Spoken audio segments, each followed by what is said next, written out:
slashers and scream queens, and welcome to the Horror Daddies Podcast, a podcast where we talk about horror movies and the daddies in them. And we have a bunch of daddies to talk about today. Oof. Well, yeah, not just us. Obviously, but I am your horror daddy, Carlos. I'm your film daddy, John. And today we have a special guest, Cherilyn Matthews. Hello. Oh, I got cheers and everything. Of course, we have a whole studio audience behind the camera. But thank you for joining us for this episode. Thank you guys for having me. Any opportunity to talk about Jurassic Park movies where people actually listen to me and actually talk back is great. Normally everybody's like, dinosaurs, shut the fuck up. So this episode has been 65 million years in the making because I've been wanting to do this since we started the podcast, kind of. Yep. And I've always wanted to have you on. And just because I don't shut up about dinosaurs. I'm covered in them. Yeah. And I mean, I slid in your DMs and you agreed. Yes, so absolutely. That's why I'm here. Check's gonna clear, right? Yeah. Oh yeah, definitely. Yeah. Don't worry. So we're here to rank the last 5 Jurassic movies in order to prepare for Dominion, which so exciting. I cannot wait for Dominion. Did you get your tickets already? I have not gotten my tickets yet, and it's only because I hadn't decided what time I was going to go. I'm thinking I'm going to go early in the day because I don't want to deal with kids. That's a good point, actually. Yeah. But I mean, school's already out, but I feel like the parents are going to be at work, so they won't be able to take their children. That's true. If I go during the day, I don't have to deal with any pocket snatchers. That's true. I have to work Friday night, so I can't go Friday. Saturday I have plans already, so can't go then.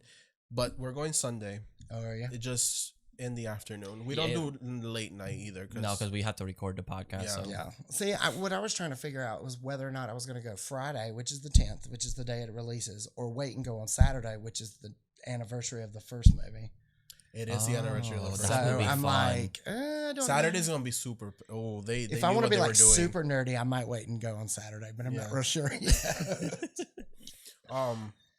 So that's what we're here to do today, and I just want to let everyone know these are just our opinions. Please, but take a second, stop what you're doing, and listen. Just listen to our opinion. Disclaimer. Exactly, our opinion. You can have yours.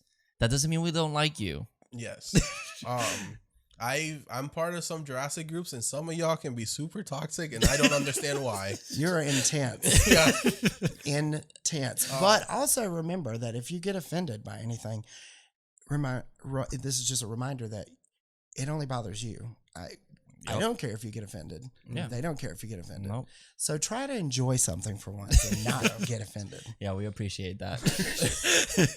And then with this ranking, I don't know how you guys. I don't know theirs. They don't know mine. We haven't talked about it. It's taking me a week to do it. Yeah. I don't know if they're gonna go critical, nostalgia way. Mine. I can't talk. The way I'm doing mine is how I enjoy these films in the order I would. I mean, obviously watch them in order. That's the best way to do it. But if I had to be like, okay, I'm gonna watch a Jurassic movie, like this is which one would I enjoy today? Okay. That's how I'm kind of trying to do mine. And there's gonna be nostalgia in there, and which is always some criticism. It happens. Yeah. But that's how I'm gonna do my ranking. I don't know how y'all gonna go. I'm probably gonna go critical, like always. Yes, you do. I think I'm probably somewhere between nostalgia and criticism, because I must have redone my list probably 10 times before I got here. Like it took me an entire week to watch the movies and listen to the books and all that stuff. Yeah, I mean, you were having a hard time. You were like, "This is so difficult." It's very difficult. It's very hard, especially in the middle. Like the 2, 3, and 4. I'm like, 1 and last is easy, and you probably got it already in your head. Exactly. That's why we're gonna start from the last movie, because we already know. We all know where the first one is going. So, spoiler. Spoiler alert. But I have mine on Letterboxd, which I haven't shared it with you guys. I have to fix my Letterboxd. My ranking on my Letterboxd changed a little bit. I made one, and I was like, I'm so confident this is it, and it changed, and I was so surprised. I was like, wow, I'm actually super. I'm gonna need to know what made it change. Yeah, like, I'm definitely gonna let you know. Definitely letting you know. Also, we're not gonna kill each other here. We're gonna be very respectful because we care about other people's opinions, and we don't let it bother us. Absolutely. I might make a face, but that's about it.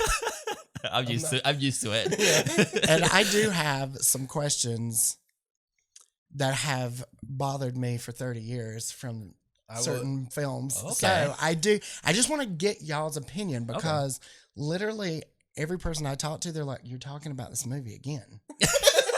And I'm like, yes. And they're like, at some point during the day, I'm always trying to talk about Jurassic Park and nobody will talk with me. You just put headphones on real quick. My DMs are always open for some Jurassic Park. So just from trivia. If your friends are like, bitch, shut the fuck up. Like, you know what? I'm going to go write my friend. Literally, they will. They're sweet in the fact that they pretend like they give a shit. But they're like, fucking, what are you, 7? Get out of my face. It's about dinosaurs. I know. It's all about dinosaurs. All right, so should we start? Yeah, so we're going to, so ranking, since we're all calling be a little different. We probably mentioned this already, but we're going to start from Fallen Kingdom and just work our way down to the original. So, Fallen Kingdom, where do you place it? Ooh, so that one, So are we doing 1, 2, 3, 4, and 5? Yeah. So number 4, one before last. Okay. He's gonna try to add like a chart at the bottom for y'all, so we don't lose track. I'll try my best. Yeah. Just a ranking, three lineups, so you'll know which person to write hateful messages to. So you put it at 4. Where do you put it? I put it at 4. Okay. I also put it at 4. Yeah, there we go. There we go. So. Why do we put it at 4? That's something that we want to say. And here I'm about to get canceled. So the reason I have it at 4 is I saw this for the first time and I was in this movie. I was enjoying the fuck out of this movie. You made a reaction to a trailer before we even had a channel. Yeah, I did. It looks very bad. He starts roaring like the back of a TV in the face. But then as I sat there and rewatched it, I'm like, I might as well just watch The Lost World. Okay. To me, it feels like The Lost World, but updated. Yeah, I can see that. In a sense. And I feel bored in the mansion. Once they get to the mansion, I'm bored. I had the same thoughts. There are some really cool effects in the mansion, it feels like very horror, the slasher, horror elements. And I like it, but I felt like they kind of held back, and what they should have done was let the Indoraptor out into the woods and have it outside. And everything, when the dinosaurs got to the mansion, something should have went left and they should have all escaped there. Okay. That's how I feel. Okay. So originally this was on my last place because I remember not liking this movie. I was bored. Like there's cool things that happen for sure, but I was bored the entire time. I didn't care for any of the characters and I felt like it was very convoluted. I felt like they added we have to rescue these animals. Then, oh well, now we're going to just sell them. Oh well, actually this girl's a clone. Oh, and I'm like, what the fuck is happening? First of all, what is happening? So, and then I was disappointed with the look of the Indoraptor. I always said that they're trying to make it like the Indominus, but it's I don't like the jet black look that they gave him. I feel like it should have been like that really creepy pale white color with the gold. And he does have cool shots where you see his claw, or I love his silhouette that it kind of looks like it's the horse face, like the horse toy, but it's his mouth. And I was like, that's really cool. But then that's it. Then he's kind of stupid also. He's supposed to be made out of 2 of the smartest animals and he's kind of dumb. And but it's if you were to make it with a velociraptor that's known to be very smart in the Indominus that is making traps and shit, why couldn't we see more of that? He kind of just stumbles everywhere and he does some things that is kind of clever, I guess, but not to the point where it impressed me and kind of made me scared of it. Okay. And then he just dies. And then that's it. Yeah. Sure. Yeah. Okay, so I have some notes. As far as this movie goes, I want to put a disclaimer out there. I am obsessed with all of the films, so I don't hate any of them. They're all 10 stars to me. Yeah. I want to put that out there because some people are like, "Oh, well, you just hate that for no reason." No, I do not hate any of the films. I am quite obsessed with all of the films, but I do have notes. Okay, so my dislikes for this movie. I did not like watching, and I know it was a very pivotal moment in this franchise, but I did not like watching the island just blow the fuck up. I had a huge problem with that, and And yeah, I cried a little bit. I'm not gonna lie. It really bothered me a little bit. And watching the Brachiosaurus die. Oh yeah, he started crying. Cherilyn, I was watching it yesterday, and no one was with me, and I was just sobbing my eyes out. Oh my god! And then the director had the audacity to say that's the Brachiosaurus from the first film, one. And I was like, "You motherfucker! You did not have to do that." I didn't even know how to react when I first watched it. I was in the theaters like this, and I knew I had friends on either side of me, and I was like, "Don't be a punk. Don't you fucking cry and be a punk." Not me. I let it out. Like I was like squealing in the theater. But and then of course my my roommate and drag sister, she gives me shit about it all the time. Like she'll just randomly walk past me and be like, "The Brachiosaurus died." Shit! Like that's how low that bitch is. Maisie being a clone, I'm like you. What the hell did that have to do with anything? Like I understand what they're going for, but like it doesn't need to be in this movie or make it like the actual plot point of the movie. Well, that's what I couldn't figure out. Was it a plot point or was it just like a salt and pepper on the side sort That's of thing? what it feels like to me. Like it was just added there. So I didn't know who this man Lockwood was. He's not mentioned in the original. No. That's another thing. Okay, so then they come with this thing that the reason he didn't talk to Hammond anymore was because he made a clone of his daughter. And I think what they were trying to go is that they also brought Jeff Goldblum back to reprise his role in just a 5-minute scene to tell us that, hey, this is a bad idea. Don't do it because the minute genetic power gets in your hand, it's going to be dangerous. And I think that was the point of her saying that, oh, people have powers. Look what they're doing. This guy made a child. So now the people, I know. Yeah. I know. And I think that was the whole point of her. It's like, yeah, anyone can do anything with the power. Look what this guy did. Yeah. He made a girl. Well, but another thing that I kept trying to figure out was math, because Lockwood made a clone of his daughter. Mm-hmm. She's roughly, 9 or 10 years old? Yeah, okay. I would say so. John Hammond probably died 9 or 10 years ago. So why would they split ways if he made a clone of his daughter? Oh my god! I didn't think about that. Sense now. It makes she literally should be 20. Well, yeah, or 30. Like now, I feel like she would be because like, I would say they had split before the original Jurassic Park was made, and they also don't tell us when John Hammond died. Well, I mean, obviously he died right before Jurassic World because Maserati talks about it or whatever his name is. But Lockwood would have been in the original movie. Technically, they were still friends. Well, that's what I'm saying though. Mm-hmm. But he talks about his daughter.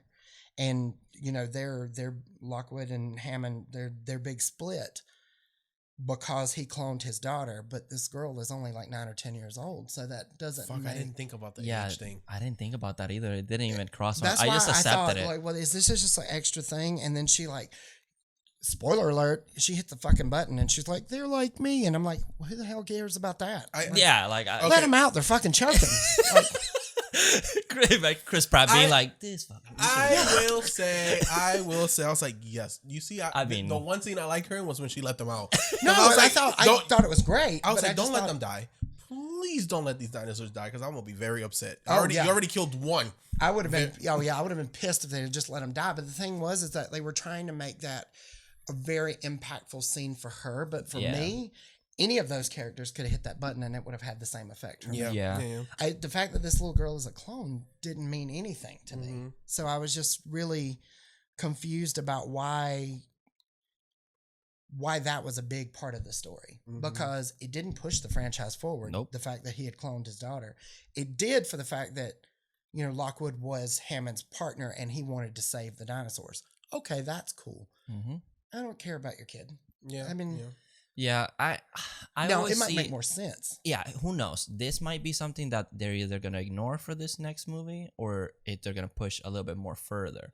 I feel like they're already gonna ignore it because they're not doing any hybrids anymore. No. So that was already confirmed. So I think they're just gonna be like, yeah, she's a clone, but don't worry about it. Like, we just need a child, and because that's one thing in these movies, they always need a kid. They always need a kid. But what I was also thinking was her story might parallel with Blue having a baby. Yeah. Somehow. Oh, possibly. And the fact that in one of the commercials, spoiler alert again, which the movie has not out, so I'm not going to spoil anything. Wu is talking to Maisie. So at some point, Maisie ends up where Wu is being held. I think she gets kidnapped with the Velociraptor. Well, see, that's what I'm thinking too. But I did see a part where he's looking at her and he's like, "I've made a grave mistake." So I'm thinking there's something in her that's going to help with whatever the problem is. Her blood, probably. Yeah, possibly. Blood. Okay, I even listed like dislikes and likes and stuff. So another dislike, hybrids, like you said. Dinosaurs are cool enough. Why do we have to make hybrids? Like, and why is it that white men go straight to, oh, let's turn it into a weapon?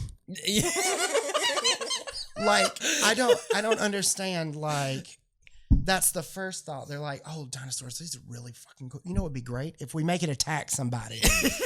Let's use it in the military where they have guns and tanks. Let's put a target on this person and then just have this giant creature mow this poor human down. I mean, poor human though. But I mean, they could have done something the size of a velociraptor to take care of a human. This one's as big as a minivan. Yeah. That's one. This dinosaur in one scene fights Blue.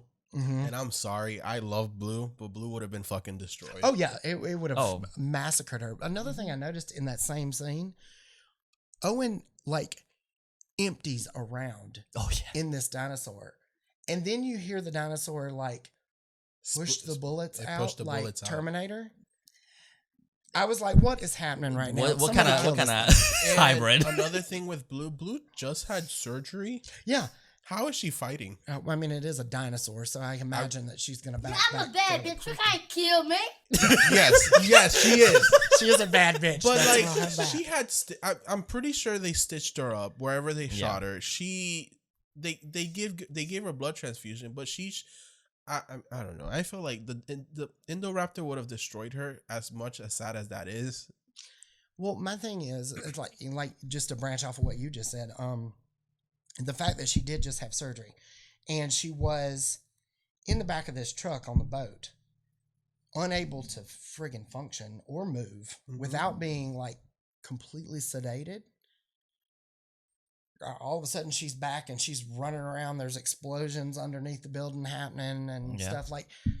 All right. It's like they needed her for plot. Yeah, they did need her for plot, but I just think sometimes these films, they try to cram so much. They need to think about a timeline. Yeah. Because if you think about Jurassic Park, it all happens in one day. Yeah. They land, they see the Brachiosaur, they go on tour, the T-Rex gets out, Nedry dies, the whole movie happens in a span of a day. And I'm like, you could have stretched it, at least give them a fucking weekend to branch out a little bit, you know? And it's the same way with this movie. As soon as they save we don't know how long the boat ride was from the island to Lockwood Manor, but. He said it'll be there tomorrow because when the guy went to buy, so it was a whole entire day. She was a whole day. We don't know when the blood transfusion happened, but stitches don't just disappear. Yeah, no. Especially in dinosaur flesh. So I'm just saying I think for time lines, they need to, because it was almost as if as soon as the dinosaurs got there, they okay, put them in cages. Okay, now we're going to start auctioning them off. Now go. And some of them do get out and, get auctioned off and they go off into their own thing. And you see it at the end of the film. Yeah, which was fine. I just feel like that whole thing should have just took place outside of the mansion. Me too. I was bored inside of the mansion. I hated it. It felt so closed in, and I understand that's probably that director's style, and that's how he wanted to contain everything. But I think it would have been a little more menacing for that creature to be hunting them in the wild.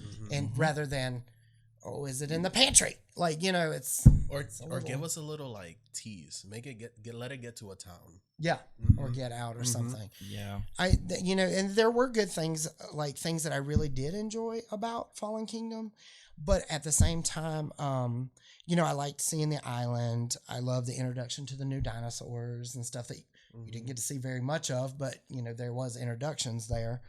But this was a thing. I feel like any of these franchises where there's multiple films, that one film right before the last one is kind of their segue film. I see. That's true. Like Harry Potter, where the one right before the end is just 3 hours of them in the fucking woods, not doing anything. Yep. Like it feels like it's just we have to make this unless it's gonna lead to the last. It just segues to the end of the story, and I feel like that's what this film like a bridge movie. Yeah, it kind of branches from these. Yeah, exactly. To this. Okay. Like so that was my thought on Fallen Kingdom, and like I said before, I was a fan. I'm still a fan. It was just I feel like this was my Harry Potter 7.1 when I was watching it. It was dragging on. And it's true. The story was dragging on, but at the same time, it still moved the franchise forward. Yeah. Yes. Which is it makes me more excited for the next one. Like even the trailer. Yeah. It is a build up, but it's one of those where you're like, I gotta watch this before this next one comes out. Because it's like, how do we get these dinosaurs? How and why do we get them off the island? Yeah, and how are they here, and how are they? And the excuse is there's a volcano, we got to get them off, but we also have to make it a trick because we can't let them know that we're technically going to auction them. They're going to have to think that they're being saved. Don't even get me started with the fucking auction. I was like, again, like what is happening, bro? And things to like about this movie, the score, beautiful. The cinematography, beautiful. It's actually prettier than Jurassic World, in my opinion. Yes. And that's an advancement. It's a little darker. Yeah, it also is, technology has been a lot better. You can get a lot of beautiful shots, and there's a lot of imagery in here that I thought it was really impressive. Even the Bronchosaurus kind of dying with the explosion. Oh, it's beautiful. I love how that looked. Beautiful. I did a painting of it. It inspired me so bad. I was like, I'm obsessed with this, even though I hate this scene. Painters paint their broken hearts. Oh yeah, I'm just like, just going in. And one thing that always bothered me that with the later ones that the first one doesn't do is even though the music's like a thing, I hate that they put the music over something more epic. For instance, in the original movie, when we get there, the scene with the whole T-Rex escaping, there's no music in that scene at all. There's no music. That scene is just very oh shit. It's just rain and the T-Rex roars. Yeah. And then later ones, it's like the T-Rex roars, but then the music kind of takes over the roaring, and it just doesn't hit doesn't impact as much. And another thing that I noticed with that, when they put the music over the T-Rex, she almost sounds like a trumpet. Yes. Oh yeah. She almost sounds instrumental rather than more animal. Yeah. And it just doesn't impact me as much, and I feel like. I mean, there's kids watching the original movies, but I feel like as a kid watching these, I feel like it would be more impactful if you can just feel that roaring and it trembling instead of just like the score over the T-Rexes. I feel like once the T-Rex starts roaring, there needs to be no music in order for you feel that this dinosaur is real. Yeah, it just needs to be silence. And that's just my other criticism. Because when the volcano eruption's happening and she's roaring, it looks gorgeous, but the music's over her roar, and it's just like, yeah, you don't feel it. You're just it's just a scene at that point because visually it's stunning, and if you mute it, it's amazing to watch. But it's just like I said, with the music playing in the background, it almost makes her sound instrumental rather than animal. And it could be a stylistic choice, to be honest, but at the same time, it just didn't work. It just happens. And even at the very end, when she does it again, they put the music over her, and I'm just like, guys, stop. And she doesn't look as epic. No, but I know they're trying to step away from her, which is fine. That's not fine. That's not fine for me. I mean, it's a poster. It is the logo. Yeah, it is. It's not fine for me. But the final pose at the end when she kills Mills, she does the pose from the first movie, but it's backwards. Yeah. And I think that's incredible. But that's pretty good. Like you said, it just because of the background, the background is more lit than she is. So you don't see her. You see the background behind her. It's the garage door. Yep. And then it's mostly the music over her roar. And it just doesn't It takes it right away. Yep. And I'm like, yeah, I think the only scene that she looked epic was the beginning part, which I love the cold opening. I thought that cold opening is very well done. This fucking opening. I think I was disappointed that this is not what the movie was. How it it feels like a different movie. Like it completely feels like a different movie. Did you hear the Dilophosaur? Yes. And we don't get one. And you don't So get one in the movie. You hear it. Yeah. And I thought the people were lying. I went back and watched it, and I'm like watching the scene over and over and over, and I'm like, where is it? Where is it? If you put on headphones, you can hear it better. Yeah. I finally heard it because they're like, oh, there is a Dilophosaur in Fallen Kingdom, but you have to be listening for it. And I'm like, what the fuck? And I'm like going back and I'm like looking. And finally, I heard it. And people that probably heard it the very first time, they probably got super excited. Oh, they lost their shit. And nothing happened. We still don't get it. Nothing. God damn it. You're not getting another one. You're waiting 30 years. It's the bridge movie because you hear it next time you see it. Yeah. So. Yeah. And I've heard that there's multiples. So I can't wait. I did forget to mention this one was directed by J.A. Bayona with a budget of $170. It grossed out $1.3 billion. Another $1 billion Jurassic movie. Which Nice. I would like to have just a sliver of that from talking about it nonstop. Yeah, come for on. 3 years. If you Sponsor could all send of me us. a check, that would be great. But yeah, that opening, it's amazing. I love how healthy Rexy looks. Yes, She looks different than she did in Jurassic World. She looks frail. she did. Yeah, she did, and we'll get there. Yeah. She did, but she looked bigger for Mhm, some and reason. bulky. I think it's also the cinematography because throughout the movie she's filmed like kind of very. I always see this. People maybe sometimes tell me that I'm overthinking it, but I feel like with these movies with giant creatures, you want to film them like pointing upwards because it makes them larger than life. It does, and like a lot of the times, I think later in the movies, we'll get there when we get there. But the camera kind of feels like it's detached from everything, and the dinosaurs feel smaller than everyone else and the environment. They pan back too far. And it's like even that shot where all the dinosaurs are escaping from the volcano, she feels smaller, even though she seems to be the biggest one out of all of them. Until you see her in front of Owen. Yes, and that's the only that shot, and you're like, oh, she's huge. Yeah, No, she's large. And the Carnotaurus looks like a small little creature. She's just like standing on his head, like, bitch, you better not. I love that she's always saving them. It's like, all right, I'm out. Yeah, see ya. she's like, My "Deuces. quota. I've done enough here. I'm gonna take a nap. But yeah, that's that. Do you guys have anything else to add to Fallen Kingdom? I think that I'm good here. Let's see what I got. No, I think we covered everything. Okay, Right, cool. Next one. Yeah. All right. So for our next movie is Jurassic World. Okay, so Carlos, what do you give it? Fuck, this got hard. You got it. Wait, did you not rank it before the movie? I did. The problem is that I'm still like Debating.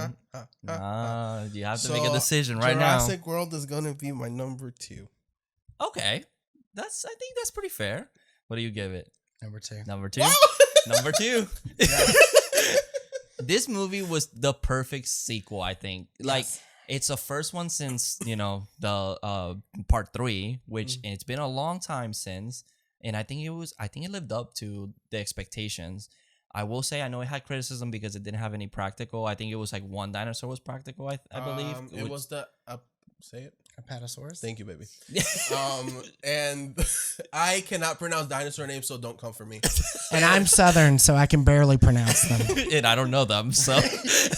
And I think the Velociraptor heads on the when they were in the resting. Yes, those were practical, and everything else was CGI, which I did not like as much. Yeah, there's something about the animatronic that even though you can be like, yeah, that's the animatronic, but it still feels real because it's there, it's real, and they can touch it. It doesn't. They can act to it exactly.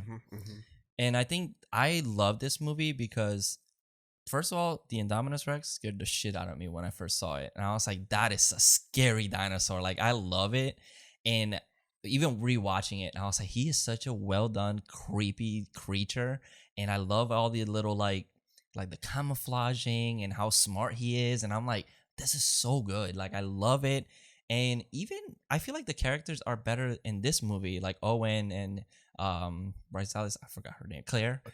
I feel like they're even better in this one than in like Fallen Kingdom. In Fallen Kingdom, I felt like they were just blank characters, just there to be there. Yeah. And in this one, I feel like there is some sort of connection between them. And just that world, how like it feels realistic to like, oh, they're revamping the whole Jurassic Park and all the different characters that's in there. Like even the the security people. Mm-hmm. Love them. Like even minor characters have a personality to them. Yep. So, and I think they did a great job with the decision for this one. Beautiful.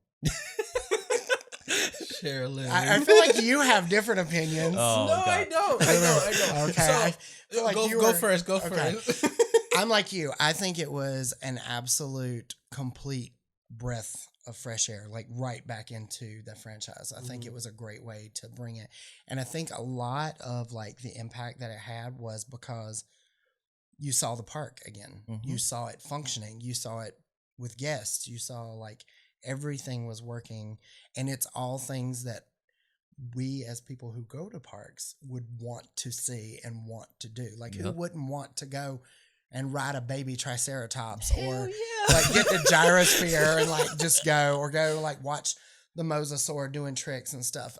I did have some issues with it. The CGI does bother me in it a lot. But that is a constant for me with these films, except for the first one. Yeah. Yeah. I feel like, well, no, the second one either. Second one I'm good with. But because I feel like, not to critique any filmmakers out there, but I feel like the people that worked on the first two may have had a closer eye for detail. Okay. A lot of the CGI I feel is done quickly, especially from me being an artist. I know the tricks of the trade when you're painting. On how to make things look like they're finished, but they're not finished. And a lot of the CGI bothered me watching it as an artist, not as a patron watching a movie. I loved it, but just as an artist, I'm like, guys, you could have done a little something. Taking a little bit more time. Yeah, you could have done it. That's how I felt with like the Velociraptors at first. Like they don't look very well. There's one scene that bothers the fuck out of me every time I see it, and I hate it. It's because it's probably one of the best scenes in the movie. I'm not gonna mention it just yet. Let me say what I like about this movie before I go brag up on that. So, when I went to see this in theaters, which I went twice, both in IMAX. The first time it was opening night, and I was first in line waiting for the movie to go in. I was like, I could not wait. But just the fact that they went and they opened this park, and we're back on Nublar, it was just like a fucking dream come true. Like. Watching the first one as a kid and just wishing the park would have been opened and then seeing it open, let me not cry. Don't cry, you'll be fine. The nostalgia, the Easter eggs to the back to the original, the boys, I forgot their names, going back and the ending up in the first park and just that was finding cool. the jeeps and the headset, the paintings. It's just this movie just hit the right spots. It was a fan service done right. Yes. Saving the T-Rex for the end, teasing her in the beginning just a little bit. Such a great scene too when Claire has the flare. Yeah. That was so and she's sick. walking out, and you're just like, she's there. I had and chills. Yes, but that's the scene that bothers me. When she breaks through the skeleton of the Spinosaurus and she opens her mouth and roars, I'm like, why does her head look so big and her body so little? And she looks like, the dogs, the big head. She looks like that and she looks fake. It looks like and I'm forced like, perspective is what they're trying to do. But I agree. And another thing that bothers me about that is her mouth opened too far. When she roars. In some of the scenes, they make her mouth, she's almost like a python where her head opens up completely. Like it all hinges. And you're like, that's not how that works. It's like they're like, hey, we're doing it for the endo. Let Rexy do it. Well, like Rexy, her bottom jaw should move like this. Yeah. And they have them where like she's got a hinge on top and bottom. So she's like a Pac-Man. And that drives me nuts. But I agree with that. And it's like, I felt like they were trying to recreate when she escaped in the original movie with breaking through the skeleton and the roar, but it just even the first time I was like, that doesn't look that good. Yeah. No, it looked very cartoony to me. Yeah, and I was like, why do they do this? Yeah, I think it's the problem with like they relied too much on CGI, and I don't say I could say maybe they didn't have the biggest budget, so they were trying to like, hey, we can't do too many practical stuff. Speaking of that. You're gonna call me out right now. Actually, hold on. According to I keep forgetting. I'm supposed to mention the director. I'm just so into this. So Jurassic World, directed by Colin Trevorrow, which Good job. Bravo. This one did have a budget of 150 million, Okay. and this one grossed 1.6 billion. Okay. So this one made money. This one, yeah, and it Actually, deserves it. This one surpassed the first one, surpassed the Avengers, and then got beaten again by I forgot what. Force Awakens. Yes. Yeah, I remember that. Because it was like at the same weekend, it was like boom, boom, boom. Like they kept switching places. Yeah, and I was like, because I remember we were like, I was like, Jonathan, it cannot. It's not gonna do it. And I was like, Force Awakens was pretty good. Fuck y'all, Star Wars It fans. might do it. It's like now people are gonna be mad. It's like I like Star Wars. I'm actually, sorry. No, but other than that, I honestly did not have any issue with this movie. There were some parts where I was like, with the boys talking about the parents' divorce, I didn't care. I felt a little bad. But it's a callback to the first one because that's why Tim and Lex are there. So I did have a I question. do get it. Do y'all think this is a Christmas film? Ooh, that's a good one. I never thought about it, but and then I rewatched it. I was like, oh shit, it's Christmas where they are. But nothing in the park is decorated for Christmas. That's very true. I don't consider a Christmas movie because Christmas movies are usually about Christmas. It doesn't, because it falls on Christmas, doesn't make it a Christmas movie. Okay. I say that because Spider-Man 2 isn't a Thanksgiving movie. It just has Thanksgiving. That holiday just happened while they were filming, just so you know. No, but I've always thought that. Like, there's Tony Bennett singing Christmas in the airport. Oh, yeah. And they're headed to Isla Nublar. But when they get there, there's nothing decorated for Christmas. So I want to think that Jurassic World's like, we're on a tropical island. Christmas does not exist. This is summer all year round. So come, if you want to escape winter, come to this summer wonderland. That makes sense. I think of it that way, maybe. But again, like we were talking about before, time, it all happens in a day. Yeah. This one's very to the point. Day and night. That's it. Yeah, they probably maybe take a day to get to the island. Maybe depending how the flight is and the how boat long ride. they get to, but yeah, it's one day. All happens in a day. And that was the only thing other than like the CGI that we were talking about. I don't like the way the raptors look. I was not a fan. Their faces are completely different. Yeah. They look like almost like their heads are made out of cardboard.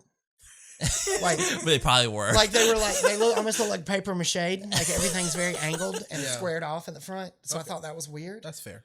But they don't look as bad as Blue does in Fallen Kingdom. Mm-hmm. Yes. When she turns her head and they shoot the nitrous she does can. I always found that a little of weird of a shot in Fallen Kingdom. Her face Fallen looks Kingdom. awful. Yeah. Like it looks awful. I was like, what in the hell am I looking I did have a question. We're gonna go back to Fallen Kingdom for just a second. The car that he finds her at, is that supposed to be where the car fell from the tree? And yeah, I actually have a note about it. That is supposed to be the tree in the first movie, or the car from I was the first like, movie. why is the mirror still intact? Yeah. Well, I was also like, why, as in 30 years, has this paint not faded or rusted at all? True. So, they're like, but honestly, look at this cool dinosaur. Yeah. But honestly, though, thank you for the little nostalgia moment, because I was like, I think that's supposed to be the car that Rexy attacked. It is the so they're by the paddock. They're by the paddock. He's by the original T-Rex paddock. The Go Timmy Go. Or yeah. Go Tim Go. Go Tim Go. Oh my god. I can't wait to get there. Oh, I love so Jurassic World, real quick before we move on. We're not. Yeah. Go ahead. Go ahead. Most epic death. Ooh. You know, that's something we didn't do for Fallen Kingdom. We didn't do that for Fallen Kingdom. Yeah. I'm so sorry. We're just so excited. I know. Let's go back a minute. So, Daddy of the movie for Fallen Kingdom. Mine has to be Malcolm. Even though I never want to pick Chris Pratt. So Malcolm it is. I'm obsessed with Malcolm. Okay. Jeff Goldblum could read the phone book to me and I'd be okay with it. Yeah. I did love that they brought him. That's another fucking question I have. He's fuck, we're going back again. Sorry. He's testifying. He's testifying. They should save and them. he's saying no. Yeah. But he's been against it the whole time. He has been against it the whole time, and I understand. Is the Lost World, and this is one question I always have because there's always arguments about it, canon. and I never get a fucking definite answer. Are they canon? Lost World? And JP3, they are canon.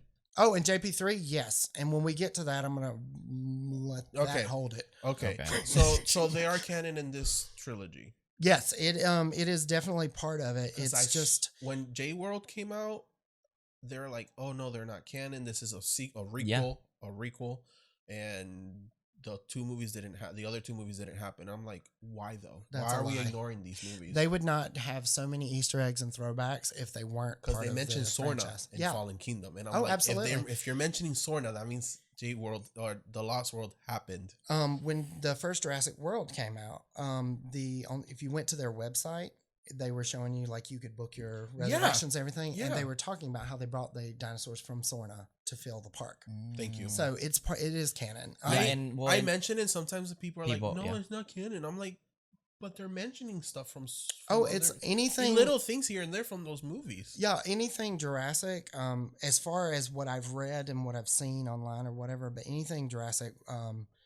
Any of the films, Camp Cretaceous, everything is canon.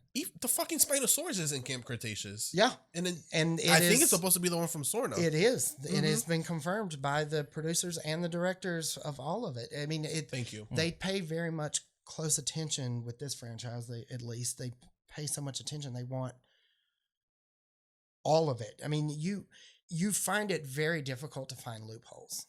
I mean, you can, of course, with anything, but as far as like the minute details, you find it very difficult to find any kind of loophole. That was my thing. I'm like, why is he testifying when he wasn't? I mean, he's in the first one, but he wasn't involved in a lot of the action. Yeah, he was injured. So like, I personally, I was like, I don't really see him testifying like that unless the Lost World happened, which I think it's because he saw what a T-Rex can do. Yeah, I think it's because of his experience from the first movie.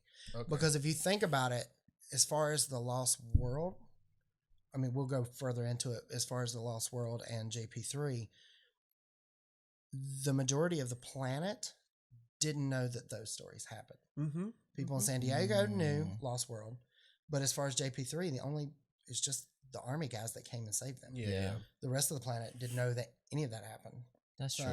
Yeah, it was just that because I was read the book. So. Yeah, because I was like, I see Malcolm actually sitting there testifying, trying to not get these motherfuckers off the island. Yeah, just for the simple fact that he saw what a T-Rex can do. Yeah, exactly. And that makes more sense. And Hammond's nephew, at the beginning of Lost World, Hammond's nephew, when they're kind of going back and forth, he's like, you told the world what happened. You weren't supposed to. You signed an an NDA. Yeah. So that's probably how he got involved with Congress and all that stuff. I feel better. Yeah. And he, and in Jurassic World, which is the movie we're supposed to be on right now, we're on. he actually wrote the book that's sitting in front of the guy. Yeah. God, what is his name? The nerdy guy. Yeah. Oh, fuck me. But anyway, he wrote that book. And so obviously, he has, when it comes to this universe and their relationship as far as dinosaurs go, I guess he would be the go-to guy because he'd experienced so much. Yeah. Well, even the babysitter or whatever, she's reading Malcolm's book as well in the background. Yeah, in the beginning. The little Easter egg. I was like, oh, that's cute. Yeah. And it's like his picture from the Lost World with the short hair. Yeah. And even, I think in the next movie, The Minion, Alan has the little 3D printed Velociraptor thing. So it's like, at least that happened. That's why I was like, I could have sworn people were telling me they weren't canon, but I was trying not to listen to them because I'm like, why would they? I mean, I get that those other two don't really get as much love sometimes, but they happened. Yeah, I think a lot of times these fandoms though they make their own stories up too sometimes. Yeah, so and it happens. I think it's because they mentioned Jurassic Park, hey, we revamped from Jurassic Park, so that kind of made it. Like a line of like, oh, so Jurassic Park went to Jurassic World. Yeah. That's what like they were making it seam like it was a requel. Exactly. The trend that we're in now. Because they didn't outwardly say like anything. They didn't really mention the other two movies. Do you know what debunks that though straight away? That nerdy guy when he says the original park because he's wearing the shirt of the original park. He's like, that was legit. So it's not a requel. You fucking morons. Was he referring to a thing that didn't happen? I was gonna say Fallen Kingdom. What's your favorite death in Fallen Kingdom? I like Mill's death with the Carnotaur and the T-Rex when he gets yanked in half. That was super good. And then Rexy kicks the Carnotaur. It's like, fuck off. Fuck out of here. Did she kill the first one that she grabs? You think she I don't think so because he's still kicking when she walks off. I want to think that's the same one. Yeah. He just keeps coming back for he fucking... just keeps getting his ass whooped by Rexy. I'm gonna give it to the poacher. I forgot his name.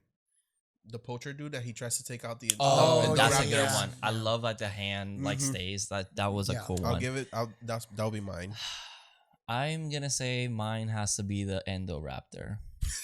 Because then the movie's over and I can stop watching the movie.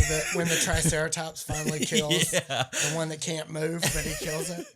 I just love also blue like on top. And just I thought it was a cool shot. That was I do love that was very beautiful, and I thought Blue was gonna die. Me too. All right, so Jurassic World. How do you feel about the villain? Are you talking about well, that's what I was gonna say. Are you referring to him or Wu? I think that man he can either be an awesome, and this is just him in general as an actor. He can either be really cool or he can be so annoying that you want to see him die. Yes, and that's how I felt. And that's exactly how I felt. When his death ultimately came or whatever, I was like, thank God this is over. Yeah, and I wish it would have been the 3 other raptors on top too. Oh yeah, just all of them led into him. Mm-hmm. That's another one like we were talking about with the Indoraptor. That's one of the parts that Jurassic World that I wasn't a fan of was the fact that again, you got these really cool dinosaurs. You're trying to make them into a weapon.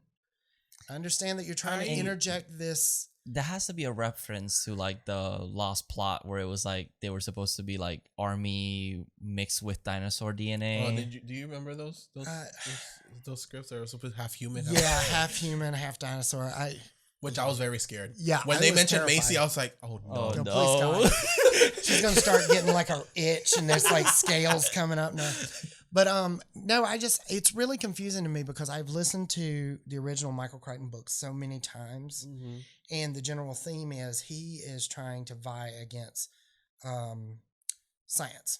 So I don't know if this idea of interjecting like warfare is something to get guys into this story. You know what I'm saying? Like, I don't know if they're appealing to the masculine. The macho. Yeah.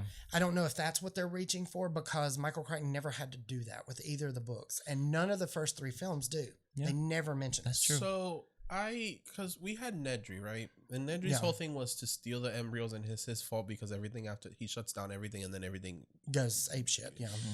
This guy uses the Indominus escape, I guess, kind of in the same way, and it's like, oh, now we can let the raptors loose and see test it out, which I get. And something that it's not really bothered. It's like, wow, the fat guy again is the one that's the villain. No, that chunky bastard. Yeah. And buff Chris Pratt has to come and save the day. Yeah. Don't you trust fat people?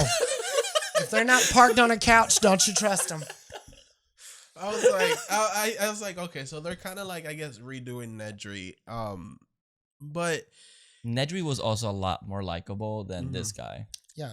What I did like was that they let the raptors loose. His plan is like, oh yeah, we're gonna do this, and then they're like, oh shit, that thing's part raptor, and I was like, yeah, fuck y'all. Yeah, you probably should have done your research first before that happened. Which I do see it like that. I find that like I'm fine with it because I can see people doing that, and I think that shows more of like what happens if this goes to the wrong hands more than a Lockwood. They made a giant, intelligent velociraptor, and they fucking regretted it. Exactly. And I'm not gonna lie, then that scene when those raptors turned over to them, and I was like, oh shit's about to get fucked. And honestly, so I was hoping that deep down in the child inside, I was kind of hoping the humans would lose this whole movie. Oh, absolutely. And these dinosaurs would just rule the island. The one thing that did bother me was what about the Velociraptor massacre that happened like right after that? Yeah. Where Delta, Charlie, Echo, like up. All of them, I was just mowing them down. I was a little disappointed.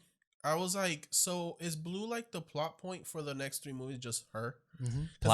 Spoiler alert, yes. And absolutely. Because the first one gets blown up, and I was like, right? What? And he didn't see that coming because they're supposed to be super like intelligent. Was that the one with the rocket? Yeah, I thought that was hilarious because it shot like comedically, like it dies in the dumbest way possible. They like zoom in on its face and then the thing just blows it out. Because it kind of felt like Chris Pratt was gonna get the attention. I can't say it. the raptor back on his side. Yeah. That's what it felt like. Oh yeah, like he was gonna become the alpha again. Yeah, but then they just blow him up, and I was like, they killed like all of them. and then I the was other just two, the other two, I was like, okay, they're fighting the Indominus, cool. And then one gets fired up, which that one died. The other one, he kind of just get grabbed and thrown. Oh yeah. Yeah, but didn't he hit like a corner, like it broke his back or something? We don't see it. I don't know. I thought you saw Blue him gets hit. slapped. Yeah, against the corner. That's what it is. But then the other one, he kind of runs around, grabs it, and just throws it. And I was like, And so then- did that one die? And it's like gone. Like we don't see it ever you never again. see it again. Yeah. I had some like questions about that. Like they made Jurassic World so much about the Indominus itself, which we all know how I feel about hybrids, so I'm just gonna leave that like it is. But then it was all about like the Velociraptors and like we were talking about with Rexy, they kept her hidden away the entire movie. And then, at the end, she makes her grand debut. She gets her little comic book moment. And then all of a sudden, this epic battle, which is probably one of the best scenes I've ever seen since the T-Rex breakout part.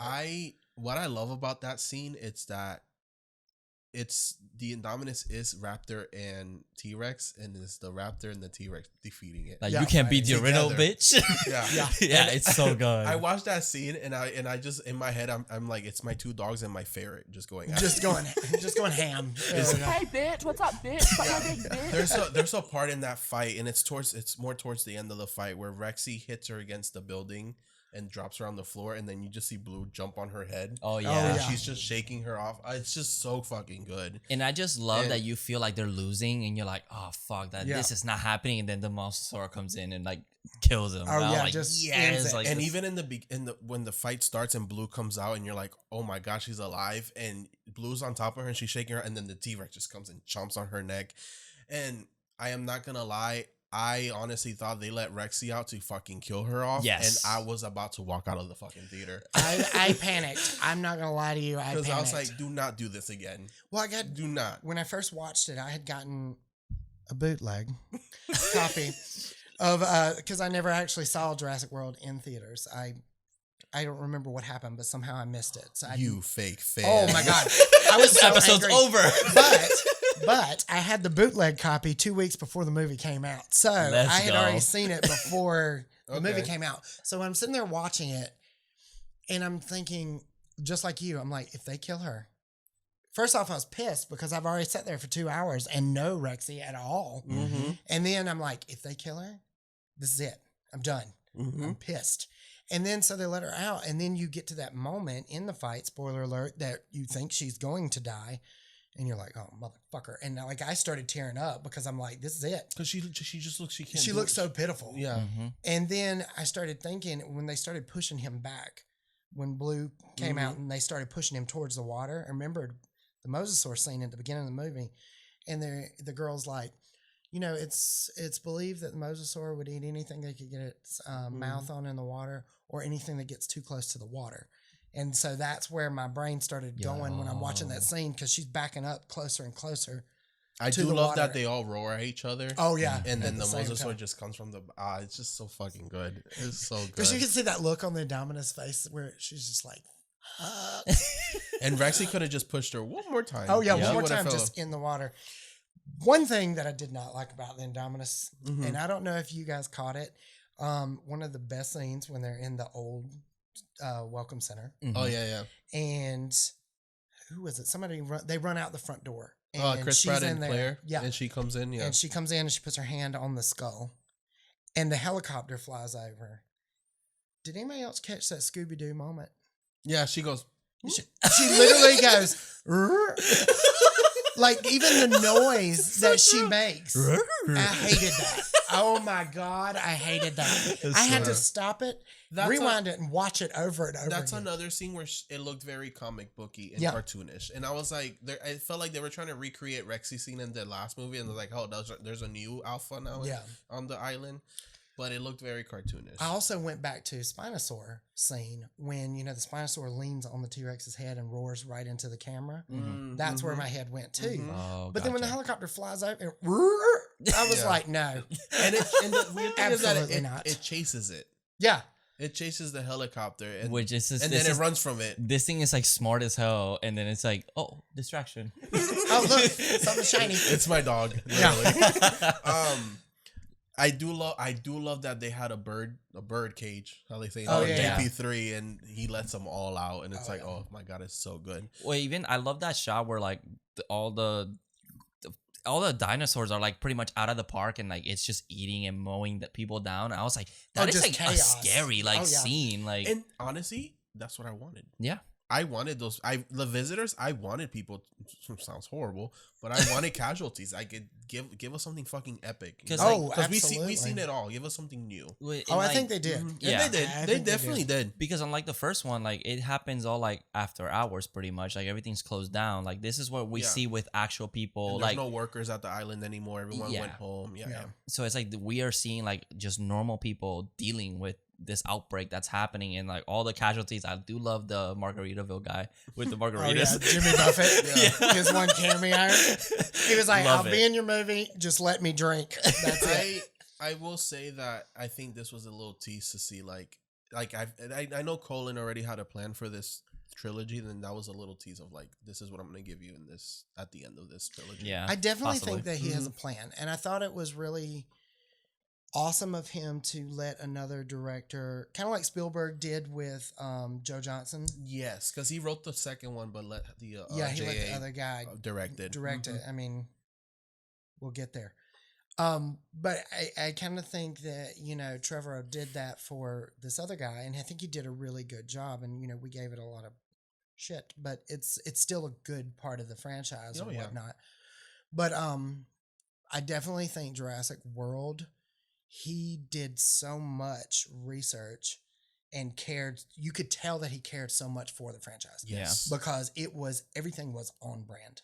Everything in it. I mean, I know we've sit here and talked about their CGI and all that stuff, but that has nothing to do with the actual quality of the film itself. But yeah, I think he nailed it. He brought life back to it. The fan service was 100%. And it's one of those 100. Things that's like they didn't just make a movie with just full fan service. It was like enough fan service for a brand new trilogy for this. And new things. Because they even show us like the different rides, and it was just like seeing almost every element of the park itself, like seeing it work. And for somebody who worked in theme parks, I appreciated just that part of it. Yeah. Let's talk about Zara's death. She didn't deserve to die like that. It all there. It's like most epic death, I think, possibly of the franchise. And the movie. I think as a death for the movie, I'm picking this one just because that girl, she didn't deserve that. No. She just lost some kids, and that's it. That's what she did. She was just on her cell phone. She was trying to. I think she was trying to plan her wedding. I don't know what it was. I don't know what she was doing, but she was planning some sort of she event. Just gets taken, drowned a little bit, and then fucking double eaten. Like, I was like, girl. Oh yeah, she gets picked up by one, dropped into the water, picked up by another, dropped into the water, picked up by another, swims a little bit. Yeah, swims a little bit. And then the mosasaur just ends it. And honestly, my God, I love her. She was gorgeous. I had such a crush on her. I was like, wow, she is so pretty. She plays Lex Luthor's sister in Supergirl. Really? Oh shit! Well, gotta go watch that. Well, we know what we'll be watching next. But my favorite one was it's not just one. I think it's a scene where the Indominus takes the little military people. Oh yeah, when they find the tracker and everything. I just fucking love that because I do love the camouflaging. I thought it was executed so well, and it's so creepy, and it's just a way that blood. Yes, I love that where it's like he looks up and it's just blood there. I do love that instead of seeing like the actual death, we see like their heartbeat just go flat, the flat lines. Screen of all of them. I thought it was so creepy, and they're just staring and like they can't do anything at that point. Like they're fucked. Yeah, they're just hearing the screams. Yeah. One thing that they did that I found interesting is that they didn't have fences. What they had was those trackers. If you got to a certain perimeter, it wasn't gonna let you through because it would shock them. The dinosaur. They would knock them down, right? So it was technically like a fake perimeter fence. So so it'll shock them, so they couldn't go past that perimeter. And the Indominus knew to nah. Oh yeah, that's why I kept just going. Clawed it out and kept going. Just like, this is a so pesky little. Which is funny because the original had fences. They went down because they were electric, and the dinosaurs escaped. Here, they don't have fences because they trusted these trackers, but then there was a dinosaur smart enough to like remove it. Just remove it. Well, you know, and it's funny that you say that because that one part where the big herbivore area where the patasaur and the triceratops and stegosaurus, they're all together, there is a fence there. Yeah. But that's the only fence that you see. And I never even really noticed it. And if you think about it, that's the one that's dividing the old park with the new one. Yeah, it's the one keeping the two parts separate. I know they have the fence, obviously, with the Indominus, like the whole, like, the giant barrier. It's funny when that movie came out, that people were thinking that in the old park, they had velociraptors left on that side, and I'm like, no, they all died. Yeah, if you go into the freezer, you're gonna find one corpse. Yeah, there's gonna be a skeleton in there. Trust me. She fucking dead. Yeah, she fucking dead. But that's anything else for Jurassic World? No. Great movie. I think my number 2. Yeah, okay. Daddy of the movie. Oh, Daddy of the movie. Unfortunately, I have to pick Chris Pratt. Really? Yeah, I like the guy from the computer room. Oh yes, actually yes. I name him Nick because he's a new girl. Yeah, but yeah, which one? The nerdy guy. In the computer room? Okay, he's great. I love him. He's the guy that voices Spider-Man in the Spider-Verse movie. He's the one that voices Spider-Man. Oh really? Jake Johnson. Yes, he plays Laurie. Jake Johnson. Nice. You have a daddy for this movie? It could be a woman. That's true. We're very open to inclusive here. Yeah, we're very inclusive here. Oh, I would say Claire then. Claire's a bad bitch. She did this a bad bitch in that movie with heels on the entire time. Yeah. I do find her a little annoying in the beginning, and I feel like her character arc is very good because she keeps growing. I'm gonna call Rexy. Okay, there we go. Actually. Yeah, same. We're all changing our answers. Sorry, Nick. When she gets let out of the paddock, it's just it's beautiful. Even the slow motion of her just turning the corner and then like coming right in behind, that's enough for me right there. I love the scene where Claire, like Chris Pratt's like, "Oh, you're not gonna survive with wearing that," and she puts her clothes on, and she's like, and he's like, "What the fuck was that?" It's funny because in the next scene you see her covered in dirt because there's a deleted scene that she put shit on herself. Yeah, she rubs so the dinosaur shit all over her, so they wouldn't smell her. That's interesting, and that's always been a thing in this franchise. Yeah, well, in this one, Chris Pratt does it with the oil, with the breaker fluid. Yeah. Ah, interesting. All right. One thing, real quick, before we switch, going back to the CGI. The very last scene after the Indominus has been killed and all that stuff, and you see Rexy and Blue kind of face off with each other. Did you not think Rexy looked weird? I thought Blue looked weird. I think Blue looked kind of off. I was like, Blue wow. looked fine to me. When they look at Rexy again, it's like the angle or something. There's part of her face. Yeah, just it looks off again, and I'm like, looks like somebody pinched her. Y'all should have just had an animatronic. Yeah, right. Yeah. Unfortunately, and I will say the final roar, her standing over the island and over the park, sunset, the sunrise, beautiful. Yep, with the sunrise. But again, the fucking music I felt took over her roar, and I did not like that. Yeah, because I liked how it was building, but it got to the climax before she even got to roar. Like you don't really hear the roar, and I remember watching it in theaters. I thought that was beautiful. How she's like the queen is back on the island or loose on the island. And the roar you don't really hear. It needs to be kind of like that deleted scene from Kong where it's like you see it, she's gonna roar, cut to black, and all you hear is a roar, and just let it end that way. Yeah, just no music, nothing. Just let silence, the movie end, and then start like the piano, like the theme. I think that. And I might sound annoying for that, but the roar is something so specific to this franchise that you hear it anywhere and you know it's from this franchise, and it's like it drives me nuts when I've seen other TV shows and stuff use it. Yeah. And it drives me. Like the other day, we found a bootleg T-Rex toy. I'm not going to say where. And it had the roar. And I was like, oh, yeah. We literally looked at each other. I was like, that's exactly it. That roar is iconic. And so is Godzilla's. Yes. And when they use Godzilla's roar for a dinosaur toy, that drives me nuts. Yeah. Too. You can tell. You can just tell. Yeah, you're like.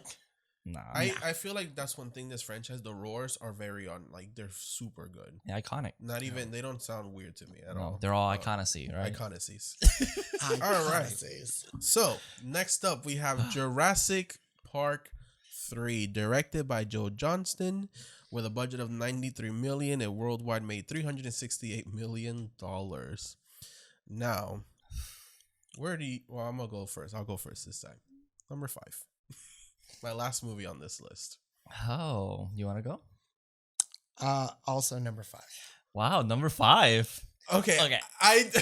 We did not plan our rankings to be exactly the same. I will say I put this one in number 3 because I remember being like, I fucking love this movie. Yeah. Like, I love the Spinosaurus. Spinosaurus is my favorite dinosaur, and it looks terrifying. I love the like blank green eyes that it has. Like, it just looks so scary. And when I watched this, I was so excited. I'm like, I must prove Carlos wrong that this movie's so good. The things that I like are the first 5 minutes, and I'm like, that's it. Then it's just boring. And then it just kind of tanks. Yeah, after it's that. just boring after that. Like, I still love the film because it's part of the franchise. Yes. it's number It's 10. just number 5 on the list. Like I can clarify, they're all 10 stars to me, but I have to put them. I have to rank them. And We have to rank them. And if I have to watch them in the order that I ranked them, I'm watching this one last. Yes. This is the one I'm gonna go to sleep to after watching 4 other movies. Yeah. Yeah. So like I said, and even the beginning, it just feels like scene, island. It felt weird. It's like we're cutting into different. We're meeting all these people really fast, and then island, which I appreciated it because I was like, okay, let's get to the action. But they get to the island, we have this epic moment, and then they're fucking annoying. They're walking the whole time, nothing's happening. Then the Velociraptors, then nothing's happening. Then Spinosaurus, nothing happens. Birdcage, nothing happens. Spino, nothing happens. Velociraptors, and they get rescued. And it's like the rescue is not that epic. It's not satisfying. Velociraptor scene at the end, it's not that epic. And apparently they were supposed to have the Velociraptors fight off the Spinosaurus, and that would have fucking probably made up this movie, and they don't do it. Why? I know they have production issues, I get that. But fuck, this movie's boring.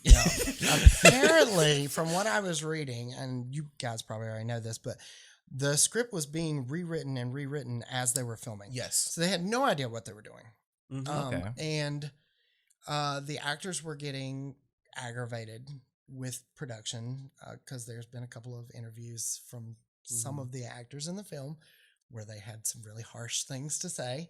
And I understand. And I'm sorry. Oh, no, you're fine. Go ahead. How the fuck are you going to bring Alan Grant back and put him in this movie? And then just drop it. And you can tell that he did not give a fuck about this movie. He didn't give a damn. And the thing, I kind of wrestled back and forth with this, and I was like, why is this movie so terrible? Because I watched it twice. I watched it back to back because I was like trying to figure out, this is the worst one, but why is it the worst one? And I figured it out. Well, for me, I figured it out. It's a story within a story. The story that happens in this movie is its own story. It has nothing to do with Jurassic Park. It has nothing to do with the franchise. There's nothing in it that moves the franchise itself forward. You go in the laboratory, you see where they made all the dinosaurs, but you don't learn anything about it. Yeah. You see the aviary for the first time, which is in the first book. Yes, it's part of the first. That whole section, and then the Spino attacking them in the river is in the book, but it's not a Spinosaurus. It's Rexy. Oh, gotcha. She's chasing them throughout the entire through the river, which is where they got the idea for the ride at Universal. Gotcha. But that's what I figured out. It's a story within a story, and it just happens to have Alan Grant in that story. But it's almost like Camp Cretaceous, where it's its own story. It's still happening in the Jurassic world, but not. It doesn't move the franchise, and that's what's disappointing about it. I was like, this kid here 8 weeks, he would have died. I don't care how smart this kid is supposed to be, he would have died. Oh yeah, he would have. The reason his uncle took him to Paracel there, he could have went anywhere to Paracel. It didn't have to be Isla Sorna. Was it his uncle? Oh, sorry, his stepdaddy. Why is he with his stepdaddy by himself? That's kind of weird. And he's strapped to the front of him. Yeah. I was like, I have questions. I have questions because that is not okay. Yeah. It made me uncomfortable as well. But it's like, and we're going to get to the Lost World, but like, I feel like what they should have did was, we left off the Lost World as the island is now restricted. Hammond let it, Hammond's like, no one's gonna go it's here. It's a preserve. But what they should have done was JP3, where Hammond passed and people. He has family that's obviously with the money, and maybe they're doing what Fallen Kingdom did. Yeah, it's like, let's go get these dinosaurs out finally. Now that he's dead, and we can do whatever we want with his money. And Jurassic Park 3 should have been what Jurassic World Dominion is going to be. Yeah, well, it's just like I was saying. The events and everything that takes place in this movie, nobody in the Jurassic universe knows about it except for those handful of people that were in it. Yeah. There's irrelevant. nothing. Yeah. Now, and what you just said, like, so Hammond's family is now fighting for the rights to the island and that's moving the franchise along. That's keeping the storyline going through the movie. Yeah, because honestly, after this, we don't really need any more. I think honestly what they were doing is they were just like, hey, people really like these movies. Let's throw another one out there. Yeah, money. And the fact that they couldn't figure out what to do with it, and they had to do it so fast. This is what we got, and it's not the worst thing I've ever watched. No, for sure. It's the animatronics are beautiful, especially that night shot, like with the Spino, like in the rain and everything. Oh my god, yeah, that Spino looks amazing. It just moving in the water and all that stuff. I mean, it looks incredible, and even the Raptors, the new design of the Raptors, they're beautiful too. Yep. But it's just, you can have all these fancy jewels, but if you throw them in a pile of shit, it's going to look like a pile of sparkly shit. That's true. Yeah. And what was I going to say? And I do love the new villain, which is the Spino. I was one of those at first, like, oh, I killed the T-Rex with bitches. I was upset about it too. I'm upset. The thing is that that should have been the end of the movie. Yes. And that's what I thought. I thought that was like closer to the end, and then I saw it like literally like 10 minutes in, and I was like, it happened so fast. Whoa, like it's mind blowing that they did it so fast. I feel like, and they're like, hey, we put Malcolm in Sorna. Let's see what Alan will do in Sorna, and it's like nothing. And I don't know. I mean, fans are. There's always been this theory that the T-Rex it kills is supposed to be the baby from the first one or the second one, which I'm like, bitches. That baby went through enough. Yeah. Leave that baby alone. Yeah. I've heard that it's supposed to be a juvenile, and that's what, but it actually, the animatronic was the male animatronic from the second one. From the second one. Oh, really? Yeah, but they just repainted it a little bit. The thing that does bother me is the CGI when they're fighting. Yep. It's green. It looks super green. He like lime green. I was like, why is he glowing? Like, he's just swinging. It looks like a glow stick around. It's weird. Yeah, so there's always been the theory that that's the baby, which I think if that would have been the thing, it would have been super interesting if the parents were still around. Yeah. And maybe at the end of the movie, they showed up to kill the Spino at the end. And that would have been fucking great. Oh, yeah. Again, though, it would be branching from a story before, and it would have continued. It could have continued something.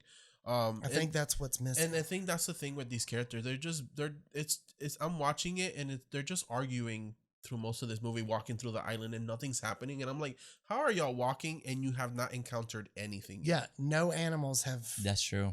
Except for the one scene where they run out on the field, and the Parasaurs and the Corinthosaurus, like they're all running, and the raptors run with them. But I'm like, that's pretty cool. I know I know there's carnivores here. There's all their carnivores, and they tease one when they're looking through the shit. Yeah, the Ceratosaurus, it comes out and it's like, shit, and walks away. And then walks out. I mean, it even knew that the movie was like... Yeah, and it's like, y'all don't encounter nothing else? I'm in this movie? Ooh, I gotta go. I'm gonna back off, guys. Also, the little tease that when we see Alan with Ellie, and we're like, oh, damn, they're happy to get... I was so mad. They're like, oh, that's my husband. What? Bitch, where? But see, that is a throw to the book because she was actually engaged to that guy in the book. They weren't a couple. Oh, she was his student in the original book. Yeah. Oh, damn, he fucked a student. That's fucked up. Yeah. Well, I don't blame her. There's articles out now that the 20-year difference in their age when they filmed the movie. Oh, really? Oh, yeah. He was in his 40s and she was only 23 or 24. Mm-hmm. Oh, wow. But do I blame her? Hell no. But he didn't look like he was in the middle of his 40s either. No, he didn't. I would have been all over that. Mm-hmm. He looked good. If there's grass on the field, play ball. You want to dig up some bones for me, Mr. Alan Grant? No, but I'll say some good things. This movie, the birdcage, yes, fucking amazing. I enjoy that scene a lot. The pterodactyl? That's a... Yeah. The pterodactyl. The pterodactyl. Because that's whatever. I know, it's just a joke. Coming out of the fog. is so creepy. Yes, because it's just walking. Again, those animatronics, badass. And then like it's just like the shape of the wing. Oh, Like, yeah. it makes it look spiky. Because it's their pinkies basically. Yeah, That's so weird. And let's ignore the fact that they were loose in the Lost World, because we see one loose in the Lost World. Now all of a sudden there's a birdcage. Yeah, whatever. But and they're still alive. I'm pretty sure small birds, fish, fish go through the river. Yeah. We'll just. Those are big birds. There better be a lot of fish. That scene, I love that scene. Anything, the Spinosaurus river scene is cool. The chase scene with the airplane is cool. But if you think about it, that's it. Yeah, that's it. And the Velociraptor. And another thing that I was told before coming here I needed to bring up, because my roommate, it drives him nuts, why this Spinosaur had it out for these people and chased them the entire movie. That's true. Because a regular animal would attack because you're there, attack. And then once you part ways, it would have forgot about you and kept going on and doing its own thing. But this Spinosaur was like, fuck you. Fucking angry. Like that one part when they're turned around and it's just standing there like. I love that scene. Creepy as fuck. Because it's still with the phone. Yeah, he's just like, what up, bitch? And the fact that he's just standing there like, I've been waiting for y'all. Yeah. How y'all doing? There you are. I just love how creepy he looks, and then it's like, yeah, because it's ringing from his stomach, which is very loud and clear for it to be in his stomach. But let's just that makes layers no sense. Layers of fat and skin and all that stuff. He's far as well. That is Nokia. One other thing that bothers me. This motherfucker breaks through that fence like it's fucking plastic. It's supposed to keep him from going it's past it. So y'all telling me that y'all created this and it was supposed to keep him behind the fences and it didn't? There's a but it chases them to the birdcage. It can't break the door. Oh yeah, it can't go in there. Yeah, he's like, how epic would it have been if it got loose in there too? Well, the part about the birdcage, the way it was set up. Okay, he busts through the fence. But then they run into a little building that's attached to the cliff. Yes. So that's probably why he couldn't. I mean, he could have just jumped in there, but he could have. But my problem is he couldn't break that door. Yeah, he couldn't get through that door. He went straight through the fence, but his muzzle couldn't pop that. Was that door open when they first get there, or were they? No, they opened it. Yeah, I was gonna say they opened it. I was gonna say if that door was open, those pterodactyls didn't escape. That's an issue. Yeah, or at least the babies could have gotten out. Yeah, you know, like. Other than that, JP3 doesn't really bring anything new. It's not just that memorable. Yeah, it's just like, let's put people on this island and give fans something, and they gave us nothing. I do think, now that you bring up the point of the Spino chasing them the whole movie, I think it would have been interesting if they kept encountering like the giant predators, because they make a point in the Lost World that they're all in the center. Yeah, the giant ones, and it would have been really cool if like, here's a Spino, they got away, now they fucking ran into a T-Rex. Maybe we'll get the fight. That would make more sense. They keep going, now they run into more T-Rexes or another Spino or something, a Carnotaurus, anything, because apparently they had other things in this island that we don't see. Yeah. They're in the background. Well, and another thing that I was thinking was like,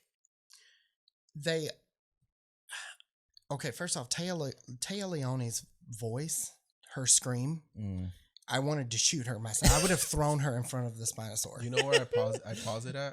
In the airplane when it's crashing and you hear it's just this one quick like half a second shot. I love can you tell her to stop making that noise? She's like calling. Oh yeah, she's and you see, that's another thing. How long has she been calling before Alan Grant woke up? Yeah, before he woke up. I feel like they should have been attacked minutes ago. And now that I'm thinking about it, can we talk about the raptor saying his name? Oh, Alan. Oh my God. I love that. It's so fucking stupid. So stupid. It's stupid. I get he has PTSD, but how is it a raptor from this movie? Shouldn't it be a raptor from the first one? Because he's never seen that. He's never seen these. And another thing is, they're supposed to be in a different part of the island than the Lost World, because the raptors also look super different. Oh yeah, because one of them's tiger print and the other one's looking like birds, and there's we'll get there because I've Oh, and P.S. like while we're talking about this, the ones that they encounter in Jurassic Park 3, the white one with and then the male with the frills and all that stuff. Dominion's website just put out images of those. Did you see raptors. That? Yeah. So they have a parking garage. They have a dino tracker. They have a dino. I showed you. They have a dino tracker where they're like encountering dinosaurs around the world. Yeah. And they had the Velociraptors from JP3, and I'm like, and they're in Canada. So that's another thing. It's like, So okay, that's another thing that kind of confirmed me that the other 2 movies were canon, even though I keep hearing from some other people that they're not. So I'm gonna stop ignoring those. I'm gonna start ignoring those people. Yes. You know, Which people I will was be like, like- well, that's not from the movie. That's like merchandise, and you know, that's extra stuff. Well, if you think about it, that's telling me that there's people out there between the movies, between Fallen Kingdom and Dominion, and even Camp Cretaceous, that have gone to Sorna and are stealing these dinosaurs and bringing them back, and no one knows about it. Oh yeah. Oh yeah, definitely. That's I what feel it's like telling me. They've been pulling them off ever since Hammond made that recording at the end of The Lost World. Mm-hmm. And people and the world was let known that there are dinosaurs. They're on these islands. Da da da da da. I think people And have that been begs the taking question: them. how long has this been happening? Yeah. Yeah. And the fact that even with Camp Cretaceous, which is a series that goes back within the films and kind of fills in the blanks between, Mm-hmm. we still haven't seen Sorna since No. JP3. They So- teased that they're going to, the last season was like, we're going to a new island, and Yeah. everyone was like, oh, we're going to Sorna. There's a Spino. It wasn't yeah. Sorna. It wasn't Sorna. But what's a good theory is that in the Lost World, the Cinco Muertes, which is the 5 deaths, or that means there's a chain of 5 islands, which Sorna and Nublar are part of it. That's another island. Yep. In that chain. That's what I'm thinking too. Mhm. And in Camp Cretaceous, they actually confirmed in a couple of the episodes that they had taken these T-Rexes are from Sorna. This copy is from Sorna or Nublar. This, like, it actually tells you which So, dinosaurs are from what island. It's like they're teasing that there's people that they've always been taking the dinosaurs off the island. We just never knew. Other corporations that are not Biosyn or InGen. Okay. Which I wonder if that's they're gonna why explain it. Colin Serrao You said see, that this is the last movie, but if anyone wants to like open up a new world, they can. Gotcha. Okay. this will be the last Jurassic. That's why it says a conclusion to the Jurassic era, and I think that they will branch off from that because even some of the producers from Universal have said, "Oh, this is not the end. It's just the end of the Jurassic part." Gotcha. Okay. I mean, it makes sense, and I would like them to expand. And I love that Camp Cretaceous. I'm not a big fan of animated stuff, but I had no idea how good it was going to be. it's amazing, and I love the little Easter eggs, or like the little, like you see from their point of view when the movie's happening. Oh yeah, and you're like, oh my god, that's that one scene in it's the movie. the same scene, but it's from a different angle. But it's animated; it's not real. Like the opening of Fallen Kingdom is in that And series. the kids really? are watching it. They're watching that's it from cool. across the mosasaur enclosure. Oh, that's cool. So you see Rexy chasing that guy down the Yep. dock. And It's badass. Oh, that's It's cool. so They cool. throw all the, and I want to, after we're done here, Battle at Little Rock. That's a Yes. good one too. Yes, that's a good one Okay. too. The short film that they did before. Oh, Fallen yeah, King- yeah, I or after remember. Fallen Kingdom, to like kind of tease of it was What it teasing would be Dominion. like, yeah. Mhm. What it would be like. That's fun. Is that it for? I think that's it for JP3? JP3. Let's move Oh on. yeah, I think. Okay. I think we've said enough. Best death, Oh, best death. which it doesn't really have one. I've got. yeah? I Billy's, but then it was a fake out. Oh, I see. Yeah. I like that the birds are just in the water, just like looking at it. The one for me that got me was Udesky's death when they Oh, set the yes. trap and the raptor's Oh, walking and yeah. like puts the claw in his back. Yeah, I thought that was that was intense. so- Well, we never seen the raptors do that. Too. Yeah. And Grant always said that they used the claw to. Oh like, yeah, and you actually see we actually it go see in. it. And That's then really good. we see it again in Fallen Kingdom Mhm. to Claire. Yeah. She does it on her Oh leg. yeah, on their leg or whatever. But then when they break his neck, once they figured out the trap wouldn't work, then they just snapped. They his kill neck. him and they leave. Yeah, I was like, ooh, you got it twice, buddy. Yeah. First you're paralyzed. Second, I never. That actor, I forget his name, but I'm not a fan of him only because when I was a kid, I watched Air Bud and he was the villain in Air oh, Bud, the bad guy. and he played a clown, like a bad clown, and I just never liked him. Yeah, like he, fuck them. he was actually in Sister Act 2. He played one of the priests guys. Okay. And he is actually, well, he's passed away now, but he is a LGBT Oh, actor. nice. Yeah. I didn't know that. Yeah. And so is Dr. Wu. Yeah. Oh yeah, Yeah, that's true. Dr. Wu as well. So happy Pride, happy Jurassic Happy June. Pride. Here we Happy are. Pride. There we go. We're bringing it all together. My death, I think, has to be the T-Rex because I was like, oh shit, Oh, they yeah. actually did it. I was like, holy shit. Why would they do that? Like that was fast, I and they remember- actually And pulled do the you balls. remember that the JP logo for this movie was Was a the spinal. Spinal, but eventually they changed it back to the Oh, yeah, T-Rex? they Really? changed it, Yeah. It got so much hate. Really? Because it's the Spino on here. Is it on this on the there. VHS? Yeah, it's on the VHS. But I believe if you look at the Blu-rays, they changed it back to the original. Oh yeah. Oh, it's, shit. Yeah, I there was a like lot the of Spino though. I was like, it's kind of cool. It's Well, like it was a changing- cool dinosaur. Yeah. But I mean, if you go back and if they made it the way it actually looks now, it'd be a little awkward. Yeah. Took a big And alligator. it's like- It's so weird how I- it looks now. I like the idea of a new dinosaur. I was like, oh, something new for the franchise, which is always a good thing. But the thing is that the movie didn't do anything new. They just a new dinosaur. Yeah, that was it. It didn't push. And like I said, it took me a while to figure out what was bothering me about it, and that was it. It's its own story. It has nothing to do with anything else. Yeah, that's true. All right. Next up. The Lost World, directed by Steven Spielberg, with a budget of $73 million, made $618 million. Jonathan. Number 1, obviously. No, I'm kidding. This is my number 3. I mean, This is my number 3. My number 3. I think number I think three. we already know which ones. I am It's so weird. shocked that People it in the has comments come are gonna be like, y'all were talked about this before. Nah. I was like, no, we really didn't. And this was my last place one.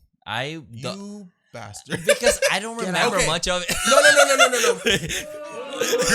Get the fuck out right now. Okay, because you said yours changed after a rewatch. Yeah. Did yours change after a rewatch, or did you have was I- this pretty set? I had it pretty solid, but like I said, or like you said earlier, the three in the middle were the ones that kept like juggling for me. Yes. Number 1 and number 5 were always the same. Yeah. But it was the three in the middle, and it has nothing to do with the movies themselves, because like we said, we all love the movies.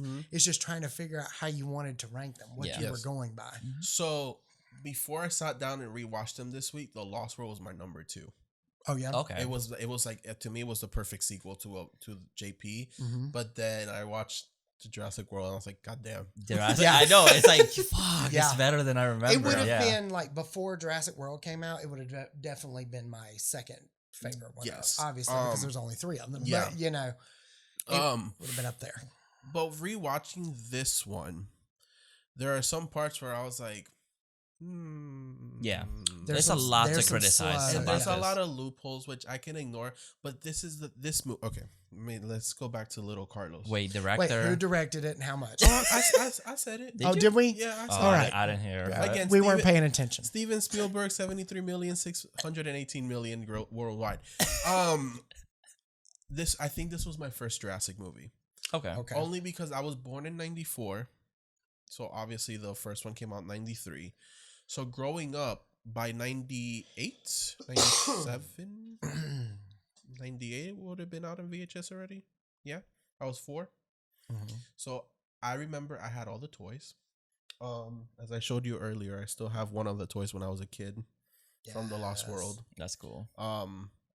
So like I watched this one as a kid a lot, and I would sit there, and my mom would have to put it on to shut me the fuck up sometimes because I was an annoying kid. And you were like, I'm gonna be louder next time so I can watch it again. And I would replay this movie a lot, and I would reenact when Malcolm gets chased by the Velociraptor and the breaking through the glass.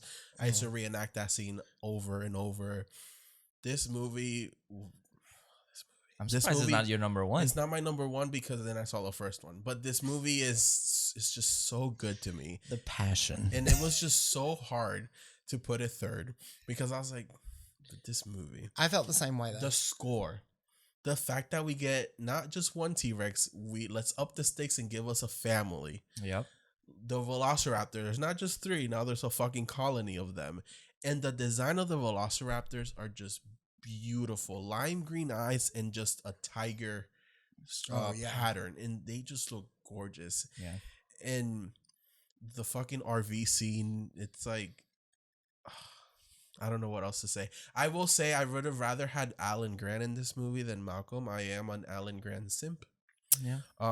Which I get it, I think it would have been really cool if once Malcolm finds out that Sarah's on the island, if he's like, hey, Alan, can you come with me? Because I don't know much like you do. I agree. Just in case. I think it should have been both Instead of them. of maybe Vince Vaughn. Which Yeah. Vince Vaughn, so gorgeous in this movie. He's he's 27. He's so young. I just had a little crush on him. I find him annoying. I know. And I'll get to what things. But then there's moments where I get lost of them just walking with the other group, and it's just like, and that's a whole group. It's like we don't really see everyone die, which I was kind of like, Well, the thing is, I think the walking parts are supposed to be the transitioning of the different areas of the island. I get that. But like you said, there's nothing happening. If they were encountering different creatures in those scenes, like there's a family of stegosauruses, or they're losing men. Yeah, they're losing men little by little, even if it's by like a herbivore, because herbivores will protect each other, as you see with Sarah. Yeah, almost fucking. I will say I am a Sarah Harding fan as well. P.S. They're putting out a toy set of her and the stegosaurus. I might get that. What else is there about this movie? I'm trying to think. Let's see what I got. Oh, the T-Rex fucking loose in San Diego. Like, that is a child's dream come true. And it's so disappointing that we went from that to JP3. But that is a child's dream come true, seeing a dinosaur finally in the real world. And I'll stop talking. You guys go ahead. I'll think of more to say. No, you go ahead. Okay, Let's see what you think. At first I didn't find this very memorable the first time I watched it, because I was like, I don't have a memory for this movie, so I was like, it can't be good. Like, I remember, JP3. So when I watched it, I was surprised with like how entertaining it was. I think my main complaint is that there's a lot of CGI that does not work in this movie. And I hate that like the main characters just have plot armor throughout the entire movie. It's like they never feel like they're in danger, except one scene, which is when was Sarah is her name? She falls on the glass.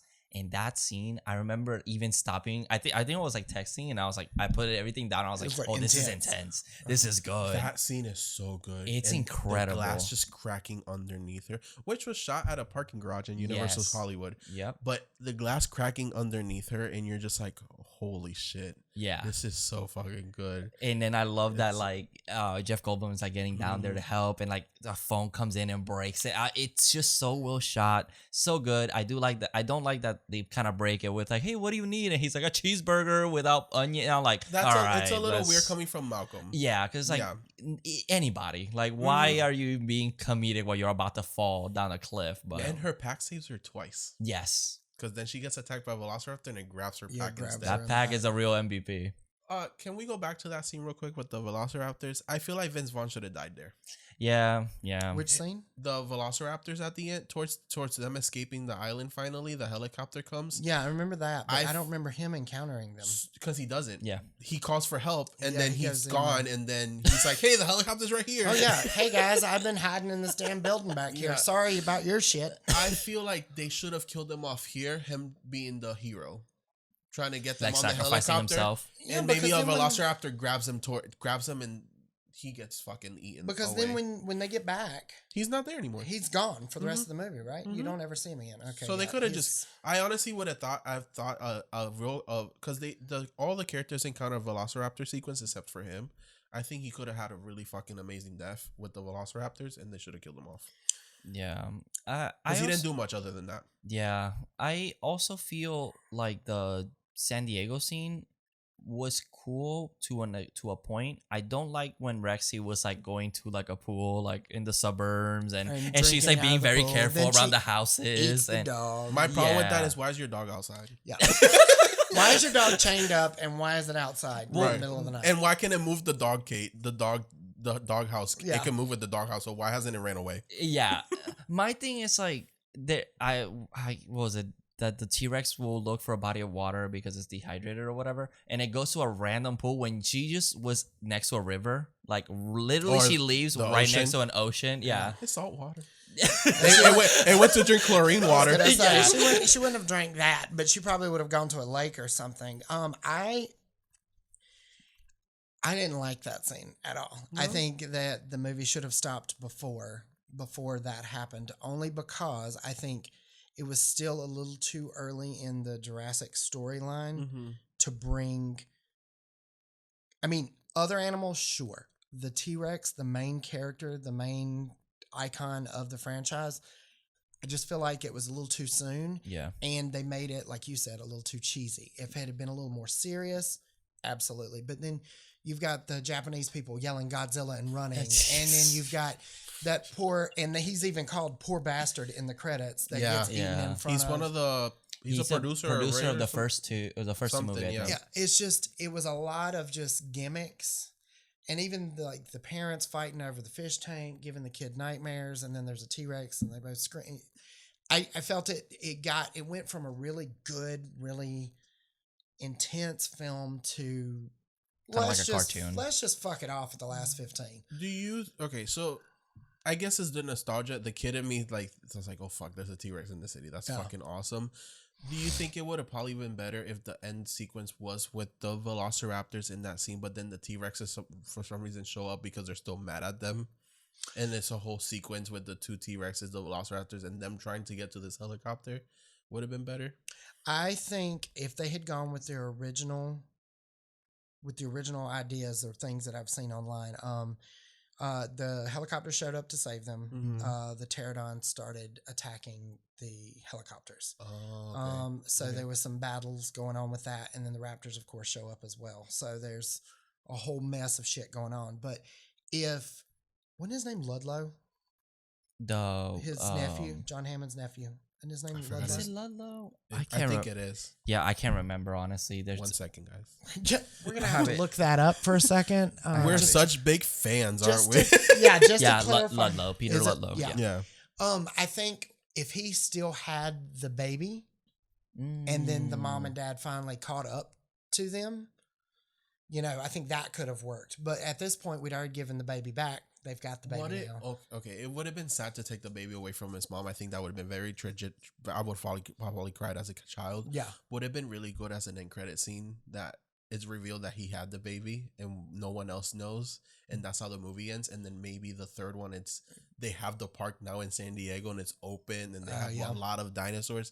And then they get loose. I mean, that would have been, for me, it would have been moving the franchise a little bit better. But at the same time, had we gone in that direction, we wouldn't had Jurassic World where they were back to the island, mm-hmm. That sort of thing. Like I said, I've listened to the audiobooks quite a few times, and I know you've listened. I don't know if you've okay. So the second book, same characters, completely different storyline. Okay. Yeah, so I think the story was that they made Michael Crichton write the book for a movie, but they're like, we'll just do our own thing. Yeah. Thank you for writing the book. Thanks for wasting your time. Yeah. I mean, and he did well. There are things in both books that I wanted to talk to you about because I've got some questions. But the storyline in the book is a lot more intense. There are like the trailer scene that you were talking about. That whole scene was really awesome with the T-Rex. Could have been more intense like it was in the book. Okay. There's also a really awesome scene in the book where the high hide is, mm-hmm. where the raptors come and attack them in that high hide and almost kill off children, which is something that, cinema has avoided for quite some time. Yeah. But there are scenes where these kids almost died. And I thought the fact that they turned Kelly into Malcolm's daughter rather than Levine's student. Is she in the book? Lost World? I don't think I've heard The Lost World. I don't read books, guys. We do audiobooks here. I don't read. I don't think I've listened to The Lost World. Well, there's two kids. I have listened to the first. Okay. There's two kids in this, and there's a guy named Richard Levine, and basically what it was is, surprise, Malcolm's not dead. Okay. He is teaching at a university. There's this other guy going to the university who believes all the rumors about what happened to Malcolm. And he's looking for this lost world where all these creatures are. Gotcha. So he has two students who are middle school kids. So they're 10 and 11. And they're young. And they end up going with him they go with Malcolm to save Levine because he finds the island, but he gets wrecked there and he's by himself. And so, I mean, the story is a lot different. So I feel like the beginning of The Lost World kind of had that feeling where, okay, yeah, this is a good sequel to Jurassic Park. Mm-hmm. And then we went the comical route. And I feel like, because I've heard a lot of people say, what's her name? Kathleen Kennedy. She was the producer. She worked with Steven Spielberg in this film. That, you know, Steven just changed his mind at the last minute and he wanted the dinosaurs to go to San Diego. Oh, damn. So that's how this ending sort of kind of got thrown in there or whatnot, because it was supposed to end with the T-Rex being in that capsule thing, getting ready to be shipped out, and that's when the pterodons showed up and all that stuff. And that would have left a lot of openings for the next movie. Yeah. And I feel like that would have been just kind of a better. This is one of the ones that I've gone back and forth with, like whether or not I really enjoyed it or whether or not it was true to the franchise or whatever. Like, I mean, everybody can come up with their own stories. I think that's why it sits at number 3. Yeah, I think that's why it's right in the center for me, because I love it and it's one of my faves, which is why it's right in the dead center. But there are problems with it that I'm like, I'm not so sure. Yeah, the movie does feel like it ends with them getting the T-Rex and everything, because even the asshole military guy, I forgot his fucking name. He was like, all right, my job's done. See ya. And like, it feels like an ending. Because all he wanted was to kill one and say that he did it. Yeah, he just wanted to kill the bull. Mm-hmm. Yeah. And another thing, the raptors were supposed to come to the mainland with the T-Rex. Oh, and which is why the boat scene, that scene doesn't make sense. Yep. I enjoy it. I enjoy the T-Rex escaping, but why are the people Why dead? is there a hand? Yep. And it's because there were supposed to be raptors that escaped along and that makes sense. Them. That makes sense. That would have made sense, and it would have probably been cool too to see the raptors loose in the city. Yep. What do you think would have been more terrifying? Just one T-Rex walking down the street, or a pack of raptors running through the city? A pack of raptors. Yeah. Because they're going to be stalking people. Yep. You're not going to see them coming. So, like I said, I do enjoy the San Diego thought. It's the child in me. I can't hate it. I just think that part opened it up. That could have been its own movie. Mm-hmm. Yeah. You know? Yes, and I agree with that. If I feel like if JP3 would have continued that, then that would have been fine with that ending, because it's like at least it's continuing it with the dinosaurs and the loose and in the city. Yeah. But it just, because it's so different. It was so choppy. Yeah, that it just. My complaint with the CGI throughout the movie. Yeah, what is it? They didn't feel like they were there. There's no impact.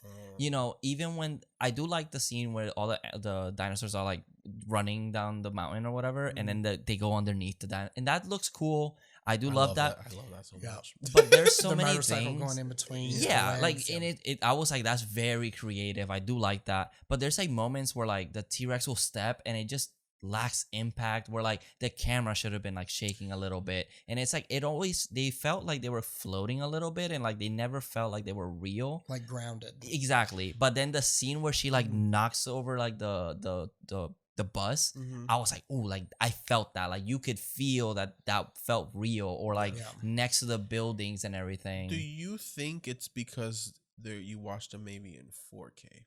Do you think that affected it over the VHS? Because VHS. I mean, I haven't seen the VHS in a while, but VHS was very convincing. Yeah. I was gonna say VHS is kind of like a Instagram filter, where it makes shit look real, and then when you look at it, you're like, oh, that's an apple pie. Yeah, and it could be because I feel like with the older, technology, it could kind of blend things a little bit more different. I maybe, but I feel like it won't. It's still. I feel like it was also like the camera work for it, because it's just subtle things with just like every time the T-Rex steps, the camera shakes a little bit, or people feel it. There's a lot of scenes where like Malcolm doesn't. Like it feels like he's not looking at anything. Like like especially that scene where he's like fighting off the Velociraptor. It almost feel like the Velociraptor's not there. Like I mean, which it's not. Yeah. But like they could act it out better, and it's like he's kind of like walking around like a little, like he's not worried. He's like kind of like, oh, let me go in here. And let me go there. Because if you really pay attention to that in the first one, there's a lot of scenes where you're like, he's not looking at anything. Yeah. But you're so into the movie that you don't really notice it. Well, his character in the book, he's supposed to be like hardcore PTSD. Every time the T-Rex gets anywhere in the vicinity of him, he like completely shuts down in the book. And you would think that it would be that way. There's when they go into the high hide and you hear the faint T-Rex Oh, from yeah, I don't know why that gives me fucking chills, and it brings so much joy to my heart. And they all like freeze. But if you pay attention, Malcolm immediately turns off the lights. Like immediately, because I feel like he remembers Grant telling the kids turn the light off. Turn the light off. And that's where I think I love Jeff Goldblum, but I feel like I wish I would have seen a little bit more ingenuity. Ace Ventura. I would love Ace Ventura in here. No, like more ingenuity from Malcolm. Like I wanted him to be a little bit more clever. Like, oh, I've dealt with this already, so let me like find a way to like maybe outsmart the dinosaur a little bit. But it feels like he's just reacting more than anything. And he's trying to rush it. Just like, okay, we gotta get this. We gotta get this movie over with. That and like it's just little things like that. And they stopped the movie to tell like a little joke when like the absurd scene with his daughter doing the little twirls and kicking. Thank God somebody brought that up. It's absurd. It's always been weird for me that she goes ahead and does that, and then like. It drove me nuts. Kelly, that thing would have grabbed you by the leg and flung you out the window. I would have loved that. It would have been like her hitting a brick wall. The dinosaur was going to be like sturdy, and there's no way she would. And he's just standing there looking at her like, hey. And then he's like, your school cut you from the team? Not, oh, you almost fucking died? Like don't fucking do that. Yeah. Like, that's cool, but don't do that. Yeah. Like, no, he's like giving her praise. That sequence is so good, and then it does that, but then we go back to Sarah getting chased, and we're like, okay, cool. Yeah. We're back into this. But see, she's so much more of a badass in the book too. Oh, oh my God, she is a badass in the book. I wish they would have brought her back as a legacy character. Yeah, I mean, you never know what. Yeah. I hope Dominion has a cameo or two in there that give some. Well, Carlos, those movies aren't canon. Did you know? Shut the fuck up. Oh yeah, those movies never happened. It was a daydream. I will say though, seeing John Hammond again was incredible. Hearing him say, "Life finds a way," as you adequately put it. Oh my God, just hearing his voice. There's something about that man's voice. He instantly became everybody's grandfather. He's endearing. It's just like an endearing. And he's also man. in the trailer. Like his voice is in the trailer as the Minion. And oh yeah. I didn't notice it the first time I watched the trailer because I was just so happy. But when I sat down and rewatched that trailer and you hear his voice, I started crying. Oh, it makes me cry because he passed away right before Jurassic World came out. Damn. So if you listen, and there's a part in the movie, it's his voice. He recorded it, but it's and you see the statue of him that they made and all that stuff. So I mean, it's awesome. I just wish that like if they were going to continue with stuff like that, they would get his brother David to record. Like continue his voice. Yeah. Because they do sound alike. They're a little different, but David Attenborough's 90-something years old. He's almost out the door too. But would you like a CGI version of Hammond to come in? Just leave him. Leave him dead. Everybody knows he's dead. Yeah. But I would like to, like you said, when you saw that preview and you saw Blue and Beta running through the thing, and you can hear John Hammond talking. It's just beautiful. It is beautiful. I mean, it literally, there's something about the music and his voice together and that visual of a dinosaur that just invokes like every fiber of the child that's still in you to like, I mean, it's incredible. It's incredible. I feel like you guys feel about Hammond the way I feel about Uncle Ben in the first Spider-Man movie. Absolutely. Where I'm like, oh, he's just so endearing. Oh yeah. Yeah. He's like instantly, for people that grew up with Jurassic Park, Jurassic World, he's an icon. And all he had to do was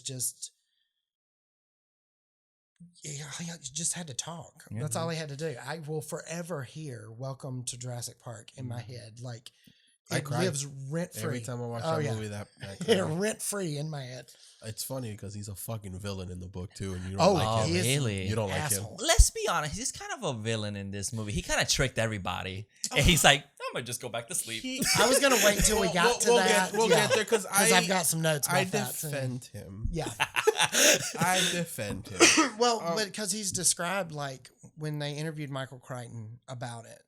And he said, no, I wrote him. He's the dark side of Walt Disney, is what Hammond is. Oh. So that's what his purpose was. When we get there, we'll talk more about that. But that was his direct quote from the author who wrote that character. Even though Walt Disney isn't the greatest guy. Yeah. So the dark side of that. No gays, no Jews. And one more scene I'll talk He's about. never been to his own park. One more scene I'll talk about in The Lost World that I really love is the T-Rex under the tent. Oh, that scene is so intense. Yes, it is. That And is. you're just and like, both of holy those shit. actresses did really well with that Mm-hmm. too. That was great. That whole T-Rex sequence is great. The guy screaming, kill it, and it's like Malcolm's trying to tell him to fucking move, and everyone just doesn't listen. Amazing. Which is so funny because that always happens in every movie. It's like, don't move, and then someone fucking somebody moves. Along the lines, real quick before we switch over, Yeah. when you were talking about the CGI and people not feeling like they were in the place, when the T-Rex steps on the guy and he's stuck to his Oh, foot, yeah. that has always bothered me. Yeah. Really? It's funny. It looks goofy. It's it looks funny, goofy but as it hell. just looks weird because he's like, I always like found, a sea anemone. Just I kinda always found it flutter. satisfying because it's the same guy that started screaming and woke everyone up. Oh, and woke everybody up. yeah. It's the same guy, so I'm like, yeah, fuck you. And he's also the same guy that forgot about his friend who dies by the Oh, yeah. compies. So I'm like, That was you were the another villain. death that was Yeah. really badass. Yeah. And that scene is actually from the book first, too. yeah. It's in the book too. Yeah, and it's like, okay, the CGI, of course, the technology wasn't the same back then. Oh yeah. I totally get that. It's just compared to that first one that holds up till this day, and it's just like that scene specifically where she's stepping on that guy. You don't feel an it impact. doesn't feel it. Yeah, it you don't it feel just the feels like impact. she's just kind of floating there. And And the part with the waterfall, that's actually from the first book. oh, really? Yeah. Tim and Lex Gotcha. are actually behind Yep. Huh. behind the waterfall. I'm telling you, the book was split into the 3 movies. And That's There's interesting.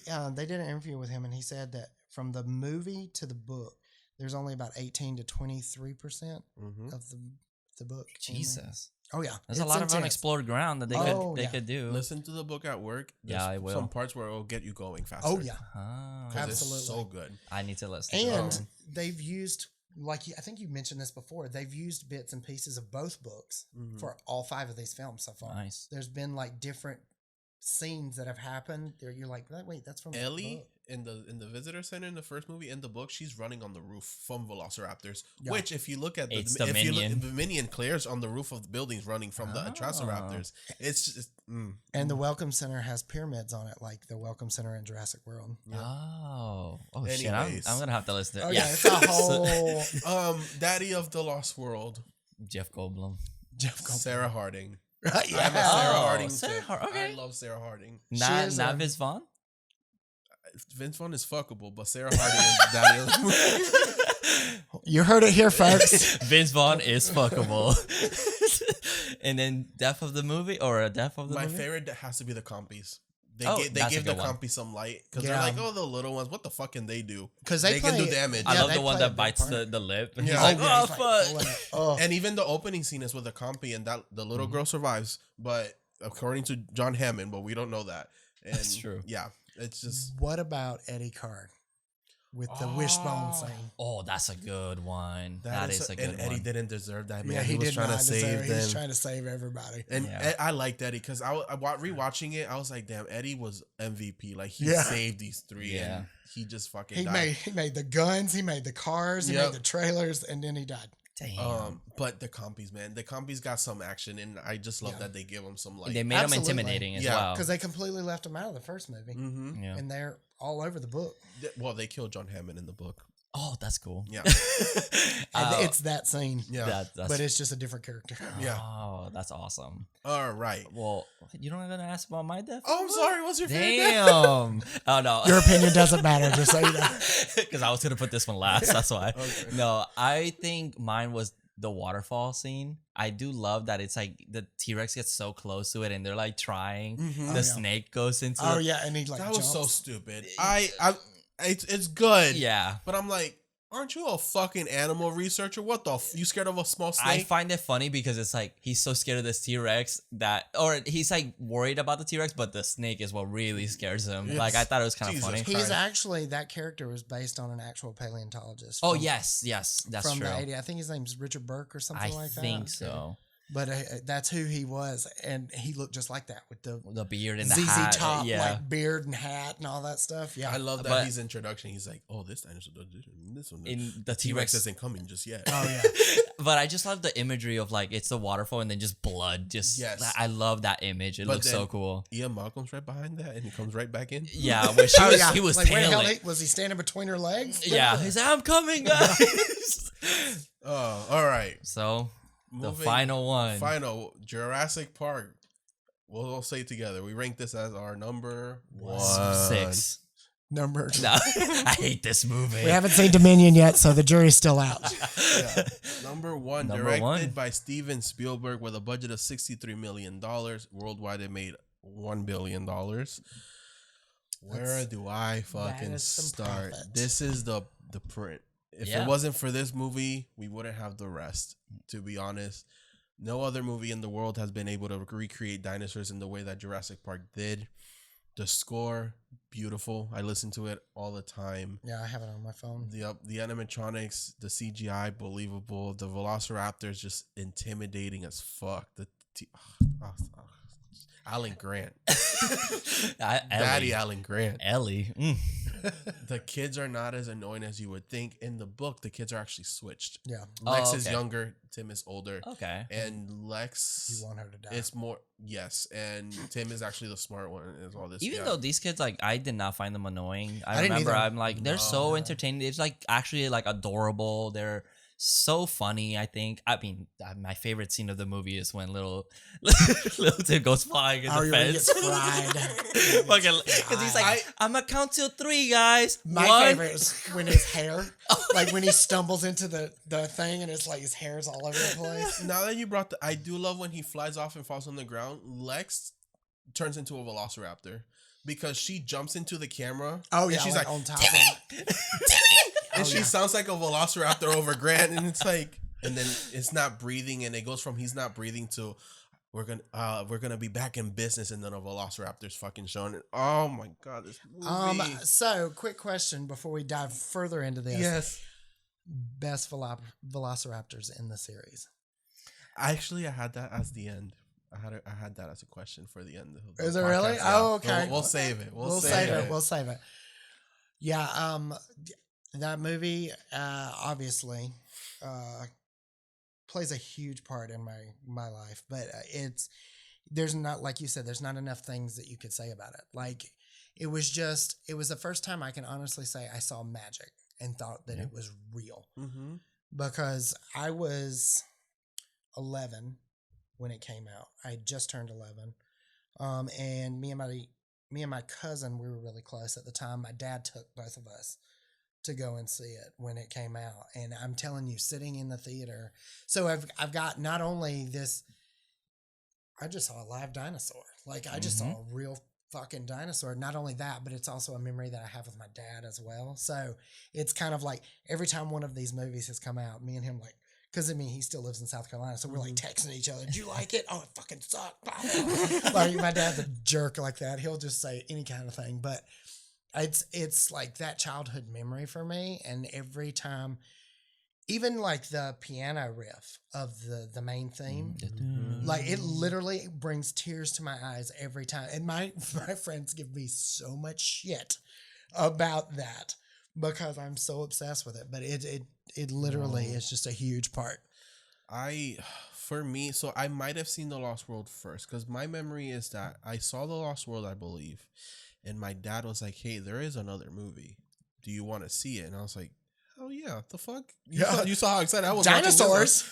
I will say it's a common thing where Carlos always watches the second movie first and then he finds out. It's not my fault, but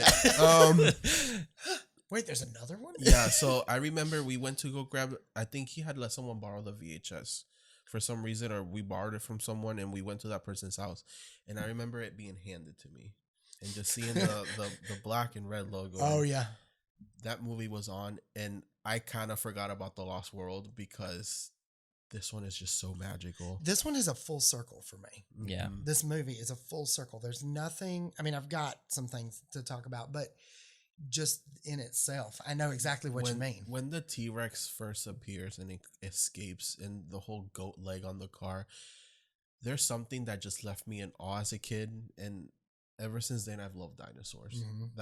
I to this day I love dinosaurs, and I may not know every dinosaur. I may not know how to pronounce dinosaur names, but I see a dinosaur and I'm like, one when I see it. Yeah, exactly. And I want it. And the kitchen scene, man. I was literally looking at it. I'm like, this movie. So this movie, it's not. It's like, yeah, every movie has their moments, but this one, every single moment is just amazing. There's not a boring moment in this movie. The kitchen, the clever girl, the Triceratops that's sick, the T-Rex escaping, the Dilophosaurus that we haven't seen in 30 years. We haven't seen since then. The Velociraptor looking at the vents, and you see the lettering on the skin, the makeup of the DNA.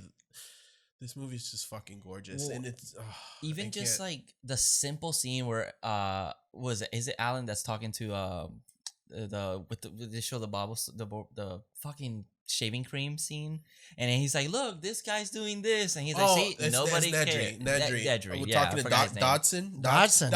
We Oh. got Dodson here. Yeah. Who like, actually nobody is cares. the main villain in the second movie, and he's not even in it or in the second book. And I think he's supposed to. He be is going to be in movie. He runs the other thing. But even that, it's like it's funny. It's like it's entertaining just seeing them talk. And like even Nedry is the villain of this movie. Yeah. And but he's kind of likable. But you're into the story. Yeah. Like, you want to know what is his intentions, and the Barbasol can thing is fucking awesome. It's so simple but so cool. And one thing that I always question is that they made that can so like prominent, but it never comes back. Yeah. It's like it goes onto the dirt, and it's like, are we supposed to find it later? That was supposed to be the segue for the sequel, and Steven just dropped the ball. Like, he completely was like, I did that on purpose so that I could make a sequel, and then I just forgot to use it. Oh, no. Like, in an interview, he was like, I literally did that on purpose. Hopefully they'll do it for Dominion. Yeah, well, because he didn't know if Michael was going to write the next book or not, but he knew he always wanted to make a sequel to the movie, so he figured, I guess, if Michael because they make it such a specific shot. It's like, there goes the Barbasol can, and there's a game that you play, and that scene's there, and it's. Do you know what's funny though? I thought this was funny. I mean, I don't know if you guys will, but it was actually in the book. It's a Gillette can, and Gillette wouldn't give them the rights to use for the movie, so they used Barbasol instead. Awesome. So now Barbasol is like literally. And look, Barbasol fucking embraces. They're like, there's a all commercial. the dinosaurs are on the cans right now, and they're like, collect them all, and it's like, yup, we're going to. Will. I will buy 7 cans of shaving cream. And the first time you see a dinosaur is obviously the this guy right here. This beautiful, beautiful dinosaur that's behind me here. And that scene, every time I see it till this day, I start tearing up. And I try not to, because sometimes I'm not alone when I'm watching it. And I'm like, Carlos is crying, and we're behind like, what's happening? And it's just so magic.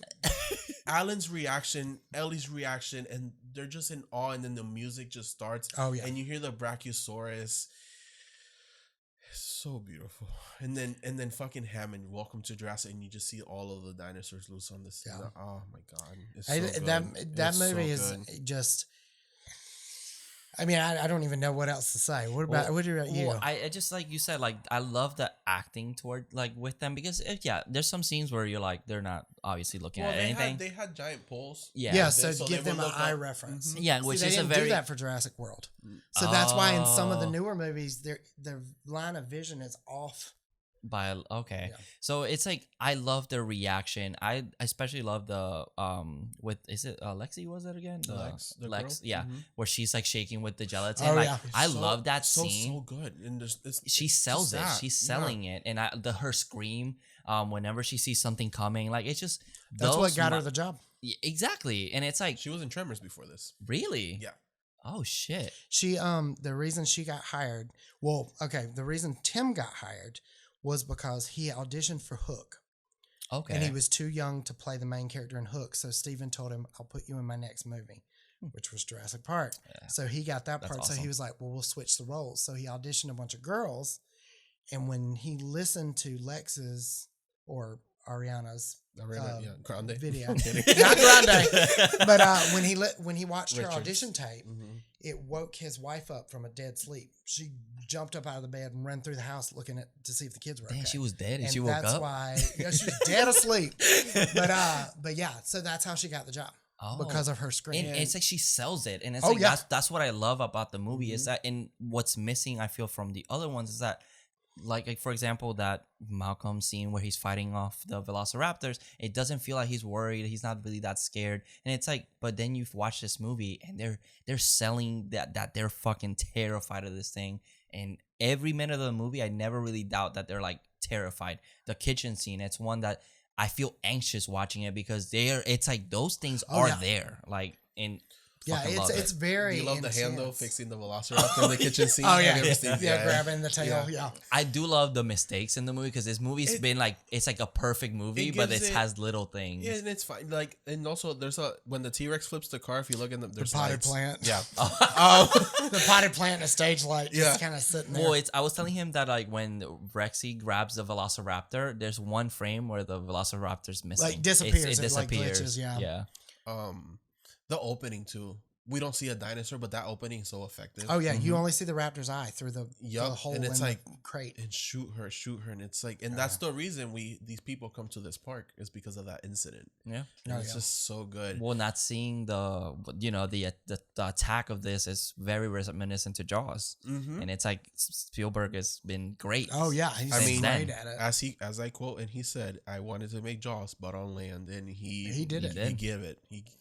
Right, Bruce? Yeah, he did it. So, like, I remember the kitchen scene as a kid was probably my favorite scene in this whole movie, and I remember I would purposely go sit behind something and pretend there was a velociraptor back there and reenact this whole scene. The whole scene. And we have an actor here. We have an actor. I don't do takes either. Yeah, he doesn't like to do takes. I do. My favorite moment in that specific scene is Lex, because it got me as a kid. Trying to close the dishwasher. And the scream that Velociraptor gives for some reason gives me chills and life. Yeah, love it. And it runs at her and her reaction, and she's crying. I'm like, they're gonna kill this little girl, and it's just a fucking fake out, and it hits the thing, and then so good. And then Timmy grows some balls and starts running away and to the free. It's just so good. And they do it again with Maisie in Fallen Kingdom. Yes, she does it too. Yeah. Not as effective. Yeah, but she does it too. Because I feel like that dinosaur was running fast enough, he would have went through the wall. Yes. Yeah. And I feel like once that Jello thing and the whole kitchen scene starts, the movie does not let you take a breath from there. No. Oh no, it keeps going, because after that we get the computer scene and the Velociraptor trying to break through the door. And then after that, they go through the vents, and it's just everything just starts going from. It's just so fucking good. But I think that all the like slow parts are where they need to be. Exactly. In the movie, like it paces itself. It's so immaculately. Good. Yeah, and it's like every character has something to do, and either if they're bad, they're still kind of likable. It's like I mean, you can be like, oh, I want you dead or whatever, but I feel like they're perfect. They have personality. They're entertaining to watch, great actors, and it's perfect. I never feel bored watching this movie. Even the beginning where it's just introducing the park, it's just visually stunning. I'm always amazed because this is 1993. It literally changed cinema. Oh yeah. And it's just like, wow, like they're not, you would think it would be kind of like right now, like, it kind of looks kind of bad. Mm-hmm. No. Like it still holds up. Oh yeah, it still holds up. When Rexy breaks out, that scene still looks incredible. And it's like, it's just, I've watched behind the scenes of like how the rain was purposely put just because it fractals the lighting towards the model of the T-Rex. Like, it's just incredible. You feel every movement of the T-Rex, the sound design. It's just one of those things that, like, if anyone just loves film in general, watching behind the scene of that, it's like you can see how much effort they put into every bit of the movie. One thing about I used to reenact that car scene too. I had bunk beds, and I used to pretend the ceiling, because the glass wasn't supposed to break. I mean, that's something everyone knows, but just the fact that those kids didn't know that glass was breaking, their reaction is real, and it's Fuck, that's so good. Yeah, and the T-Rex so broke the tooth on the Yes. thing, so you just see it missing. Yep. And the it, T-Rex is like biting. and it was the giving them tooth. problems. Spielberg and And animatronics have animatronics. an issue. Yep. But he makes them work, and it's just so good. Apparently for Dominion, they've had some issues as well. Yeah, because I know the gig as an animatronic, which Oh, is that's exciting nice. to see, That's and cool. probably whatever I heard it broke else we're about getting. halfway through filming. Ooh. Yes. Yeah. I can't wait. Honestly. I know. I'm so excited to get fucking stand. 5 more days, and I do wanna. You won't be with us for our next episode, which will be Dominion, but I will text you to get where you would place it after watching it in this. Oh, absolutely. And I'll give everyone their updated list. I'll updated send my list. phone number out if anybody has any questions or anything. They can just call me. What else? I do like I forget his name, and I shouldn't forget his name. The poacher guy, the Muldoon. Yeah. I love his character, and I love that he's giving us, when they go see the Velociraptor cage, we don't get to see them. We see what they can do to that cow. Oh yeah, but we don't see them, and it's so good that they just use the sounds in the plants movie just to see how vicious they are. And in the back, Hammond is talking, and you kind of hear Hammond, but you're hearing more Muldoon, because Muldoon's like, they're lethal at 8 months, and they will run at 50 miles per hour, and they're all of that. Then how bad and how dangerous they are, and it's just so good. The laboratory scene, so magical. The Velociraptor being birthed or hatching, it's just like all of those elements. And what was there? And someone brought something up, and I was like, that's very interesting. That Wu's always been set to be a villain. Yes. Because he's scientists, when they write theory, they write their hypothesis or whatever, it's always been in pen, and you don't erase your results or something. Wu's erasing stuff and then rewriting stuff over it. Oh, really? Which is like, if you pay attention, it's like he's set to be like a villain in the background. Yeah, and I'm surprised he's never like actually been like, brought him back for more. Even he's always been like, no, I still care about my work. Like it's just he's very focused about his work. But he's literally only in the film for 2 minutes. Yeah, that's it, and you never see him again. But they bring him back, and it's like, yep, he's a villain. Yeah. Well, you know what's funny about me is you were saying like, even the bad guys you like. In this movie, I felt like there were people that had bad intentions, but there weren't any bad guys. I felt like Chaos was the bad guy in this, because anything Malcolm that could go wrong did. And I think that was what the point of the book, I know, and I think that's what they were shooting for with the film as well, is that if things can go wrong, it will. And now let's go into Hammond. So Hammond in the book is a fucking asshole. Yeah, he's in the movie. Awful. Okay, so there's that one lunch scene that they're having where Malcolm says, "People, you didn't stop to think if you should," but how does he say it? He's like, your scientists were too preoccupied with whether or not they could, or didn't think about whether or not they should. And that line is so good, because it's like, it then shows you what they should, that everything goes fucking left for them. Yeah. And I see Hammond as, he's not a villain. He just has money, and he has nothing else to do with it. And he wants to give people something they've never seen before, which is when he talks about the flea circus. The flea circus, yeah. And it's like, he's not doing it with bad intentions. It's just he's not thinking about what he's doing. Yeah. Yeah. Like, it's like, it's cool. Yes. He's like, that's cool. I'm good. And because he's also not, he's like, I want everyone to come enjoy the park, rich or poor. Because the lawyers don't want like, oh, we can charge this much and this much. He's like, no. I want everyone to be able to come and enjoy this park. Yeah. And like, he's not doing it with bad intentions. It's just that he's not thinking about what he's doing, because he doesn't know if it can go wrong or not. And obviously, if you have a power outage, things will go bad. Things will go terribly wrong. Mm-hmm. But yeah, like you were saying, I feel like I'm everywhere right now. There's a saying that the road to hell is paved with good intentions, and it's very much true. Like, you can do something with a heart of gold, but if it's something that you haven't thought about or you haven't earned, and I know that Malcolm, he has a whole like theory, and in the book he goes off on all these tangents about different things, and one of the tangents that he talks about is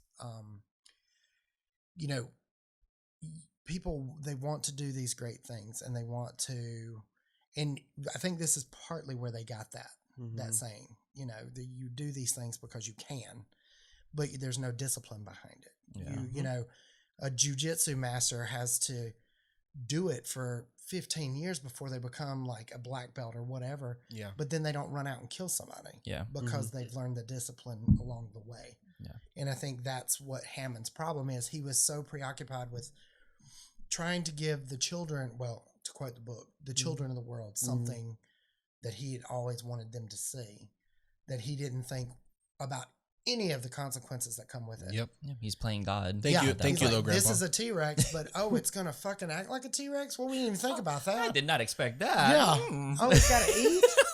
Well, shit. But still, thank you, Grandpa Hammond. Yeah, thank you, Grandpa. Thank you. He's definitely daddy in this one. Oh yeah, because in the book, the opening of the book is kind of this guy being brought to like a hospital, and he's been bitten. We don't know by what, and then there's a scene where a baby gets eaten. Oh yeah, shit. And they're describing it. The baby gets eaten by compies, right? Yep. Yeah, compies. And they find the infant just dead in the crib, and it's just compies eating at it. They ate its face because it was swaddled up, so they ate the baby's face. Oh Jesus! It's graphic. It's dark. The book gets dark. But the guy that gets brought in to the hospital is the gatekeeper that got attacked in the beginning. Yep. Of the it's movie. just changed to just the attack, and he dies. Yeah, and so Okay. then the part with the compies that's in the book, they used it as the intro for the Lost World, which is the little girl. Gotcha. Yeah. Okay. Which they do. There is a little girl that gets attacked in the book, which is that, and then but there's a whole scene with her at the hospital, and they're trying to figure out what bit her. Yeah, there's a whole storyline before we even get to the park itself. Okay. Yeah, it's Yeah, really interesting. I gotta listen to that. It's really good. And on audible.com, it is the free book of the month. And if you don't want to do that, YouTube YouTube has, and they have the abridged version, which is only about 2.5 hours long. Yeah. Oh. Yeah, so it's amazing. I don't know what else to say about this movie. This movie is just fucking magical. Yeah. I think it greatest means movie a lot ever made, to a lot in of my people. opinion. It's a movie that it went, because I didn't live with money. I was a poor child, and I didn't have the greatest childhood per se, but this movie is what brings me good memories. Yeah. Me too. It personifies like my childhood. Yeah, and every time I sit down to watch this movie, it's just pure joy. There's not even if I'm sad, I'll just put it on because I know it'll get me going and like it'll put me in a good mood. And I can't watch it before going to sleep if I have to go to sleep, because I will get hyped the fuck up, even though I've seen it 100 million times. It's funny that you said that because about a year and a half ago, for like a 6 months span, I watched it every night before I went to bed. Like I put it on to lay down to go to sleep. So I've probably seen this film over 1,000 times. Yeah, clearly from in 30 years. Yes, Yeah. it has been 28 for me. Yeah, but you know what I'm saying? Like since the first time I ever saw it, the day it came out to now, it's probably been well over 1,000 times I've seen this movie. I cannot get it. I cannot watch it enough. And one thing about this one, I know I put The Lost World third in my ranking, but after I watch this one, I have to watch The Lost World. Oh yeah. Oh, you need to watch them together. Yeah, and then after that, Yeah, you can watch them out of order after that. Yeah, It's but those two, I have to put them together. Yeah, because it's They like feel it's like naturally. they feel like one storyline for me. Yeah. Especially with Malcolm also kind of coming back, it's like it does already feel like a one continuous story. Yeah. But I don't know what else to say. This movie is just fucking great, and I'm just so happy that it exists, and I appreciate it till the day I die. Now I have some questions. Okay. There's some loopholes Yes. Ooh. in the movie, and I just want to know if y'all have ever picked up on them, or if you have an answer for it. Now, one of them we have the answer to, but it is just something that's always kind of stuck out to me. They never tell you what's wrong with the Triceratops. No. You never know. It does in the book, because it wasn't a Triceratops, it was a Stegosaurus. But in the film, they show the Triceratops, which is an epic scene, but they never explain. Which I have it too. I just didn't put it yes, up here. we have it over there as well. So, but they never explain what is actually going on with the animal. They never address it again. So afterwards. Ellie thinks it's the plants. Yeah, she thinks The it's a plant, poison. and it actually is. And if you've read the books, it actually is the plants, but they never address it in the film. They never tell you what it is. It's kind of, we forget about it. It was just kind of like, let's see this magical dinosaur. And that's also the same scene where they find the dinosaur eggs. Remember, he finds the pieces. It's been a while, but yes. But that leads me to my second loophole. Tell me. Okay, so Alan and the kids have been attacked. They're inside the T-Rex paddock now. They're walking through the woods. They jump over a root, and there's eggs. What creature? They insinuate that it's raptors because of the prints. It's the same as the ones that Muldoon found. But that's not my only question. A, where did those raptors come from? B, why are they in the T-Rex paddock? And it's before the Gallimimus scene, right? Yeah. Okay. And C, this was like right after they get attacked. They found the eggs that's right, because they're walking and they're talking shit about computer nerds. Yeah. And then C, never bring it up again. Never tells another character, never tells the scientist. I do want to bring this up. In the beginning, when they're in their helicopter, did you notice that Grant doesn't have he has two females. Yeah, so he ties them together and that's insinuating that life found a way. Yeah. So it's insinuating what's going to happen in this movie, which is really interesting. So it is not explained what dinosaur it is. I don't know. Rexy also has never reproduced. Yeah. Which is really interesting. And it feels like... I feel like she might. If that would be... I hope that they're teasing Beta like, oh, Rexy did too. Yeah. But before I answer that, I feel like Rexy just felt like she doesn't need any more than just her, so she hasn't needed she's an independent woman. Yeah, she hasn't had the feel to reproduce like other dinosaurs. But in Camp Cretaceous, she was building a nest. I don't know what that could. It could be anything. It could be the Gallimimus. Now, see, it could be in the book though. You remember, there's a whole colony of raptors living wild in the park, which is in Jurassic Park 3. Okay. Yes. And which Blue is actually based on the main female from the first book. Okay. And so what they did was they morphed her into the white one, and then they turned her into Blue. Gotcha. The big one. Because she was like the main head honcho. So this is kind of where it parallels with the book for me. I think that's just a loophole that's never gonna get answered. Oh yeah, this is definitely a because loophole. We were told that there was 8 raptors. Okay. The big one came, which is the main bad bitch, and killed all but 3. Killed two others. 2 of the others. So there's 3 of them in total, and then Tim locks one in the freezer, so that one's gone for forever. Because I don't think she ever even tried to even open that freezer. Yeah. And then the other 2 just get eaten by Rexy. Okay. Yeah. So my question is... So there's no more raptors in Nublar. It's just Rexy. Exactly. Okay. So my question about those eggs, though, because like I said, when Muldoon's scene, when him and Ellie go looking, to turn the power on, you see these tracks. Then they're the exact same tracks as was with those eggs. If the big one, they only bred 8. The big one came in, killed but 2 of the others, so there's only 3. Then there's no possible way that another population of raptors could be loose out in the island. No, unless those 3 laid eggs and Steven Spielberg just forgot about that. Well, it's the same way with the book. I have the same problem with the book because they bred 8 and there's 8 of them in the book. But they talk about this whole population of raptors that are loose on the island. Where did they come from? Because these 8 are still in this cage and you only made 8. So where is? I like to think that Hammond had secrets that didn't tell anyone. Well, there's the colony in the first book. There's like 40 of them loose, just running and the island. I remember that they're looking at them, but they're looking at them from afar because they're hiding because they're scared that they're gonna find them, and then they end up inside somewhere, and I think someone gets chased. Oh, there's a bunch of them, but a lot of any of the dinosaurs that they created that used frog DNA are the ones that they could change sex. Yes. Okay. So it was only half of the 15 species that were on the island that could do it. Which I think they're playing with that now in Dominion because they're very surprised that Blue gave birth. Yeah. Yeah. They are super surprised, and I think it's because they might have changed the formula so this wouldn't happen again. Yeah. But then somehow again, life found a way, and now Blue is able to reproduce.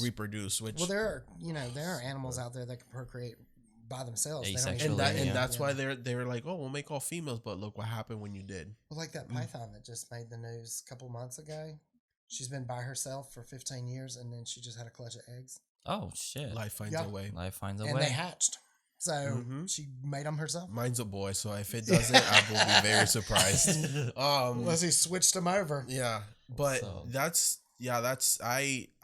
would have wished that those were raptor eggs, and maybe the 3 raptors that were left did that. Yeah, and then it would have been more interesting for Jurassic World that they still had original raptors. Well, the thing is like even the book and the first book, there's another loophole that drives me crazy. It's the same scenario. Alan, Tim, Lex, they're in the T-Rex enclosure because they're trying to get back to the Welcome Center. But then there's a Stegosaurus in the T-Rex paddock. And you're like, when they described the way the tour went, the Stegosaurus was the last animal on the tour, and the T-Rex was the second. I just like to think since the fences went down, they all just walked. Yeah, but they took the whole amount of time, though, it's like these things have always driven me nuts. But there is one which no one can argue. Not one person could argue with me. Bring it about this. It is in the second book, so you haven't read it yet. Okay, well, what is it? What is it? Sarah Harding and Ian Malcolm are going over paperwork, and they're trying to figure out what these scientists were doing on Site B. And how they were, because originally what they were doing, they were breeding all the dinosaurs on this island, and then they were moving them to Jurassic Park. Yeah, that's it. Yeah. So that's where I think that story should have went, but we'll ignore that. Ian Malcolm's reading the paperwork to Sarah, and they're talking about trying to study evolution on this island because these dinosaurs have been living by themselves for years now. But none of them. They had enzymes, and they were supposed to die after 7 days unless giving those enzymes. Yeah. But in the game, the Jurassic Park, the game, what they had a scientist that threw the chemicals into the water. So the water now has it. So that's why what they were saying is they were eating like agama beans, and they were eating some which has the enzymes, the plants, but to keep them alive. In the game, it was thrown into the river, and the river had it. But so anyway, he's reading the paperwork and all that stuff, and they're talking about, well, what did they feed them because they were talking about how hard it was to keep the dinosaurs alive, and he's like, oh, at birth, all of the dinosaurs were given milk. That's it. That would never fucking happen. Birds or reptiles, neither one of them need milk at any given moment in any part of their life.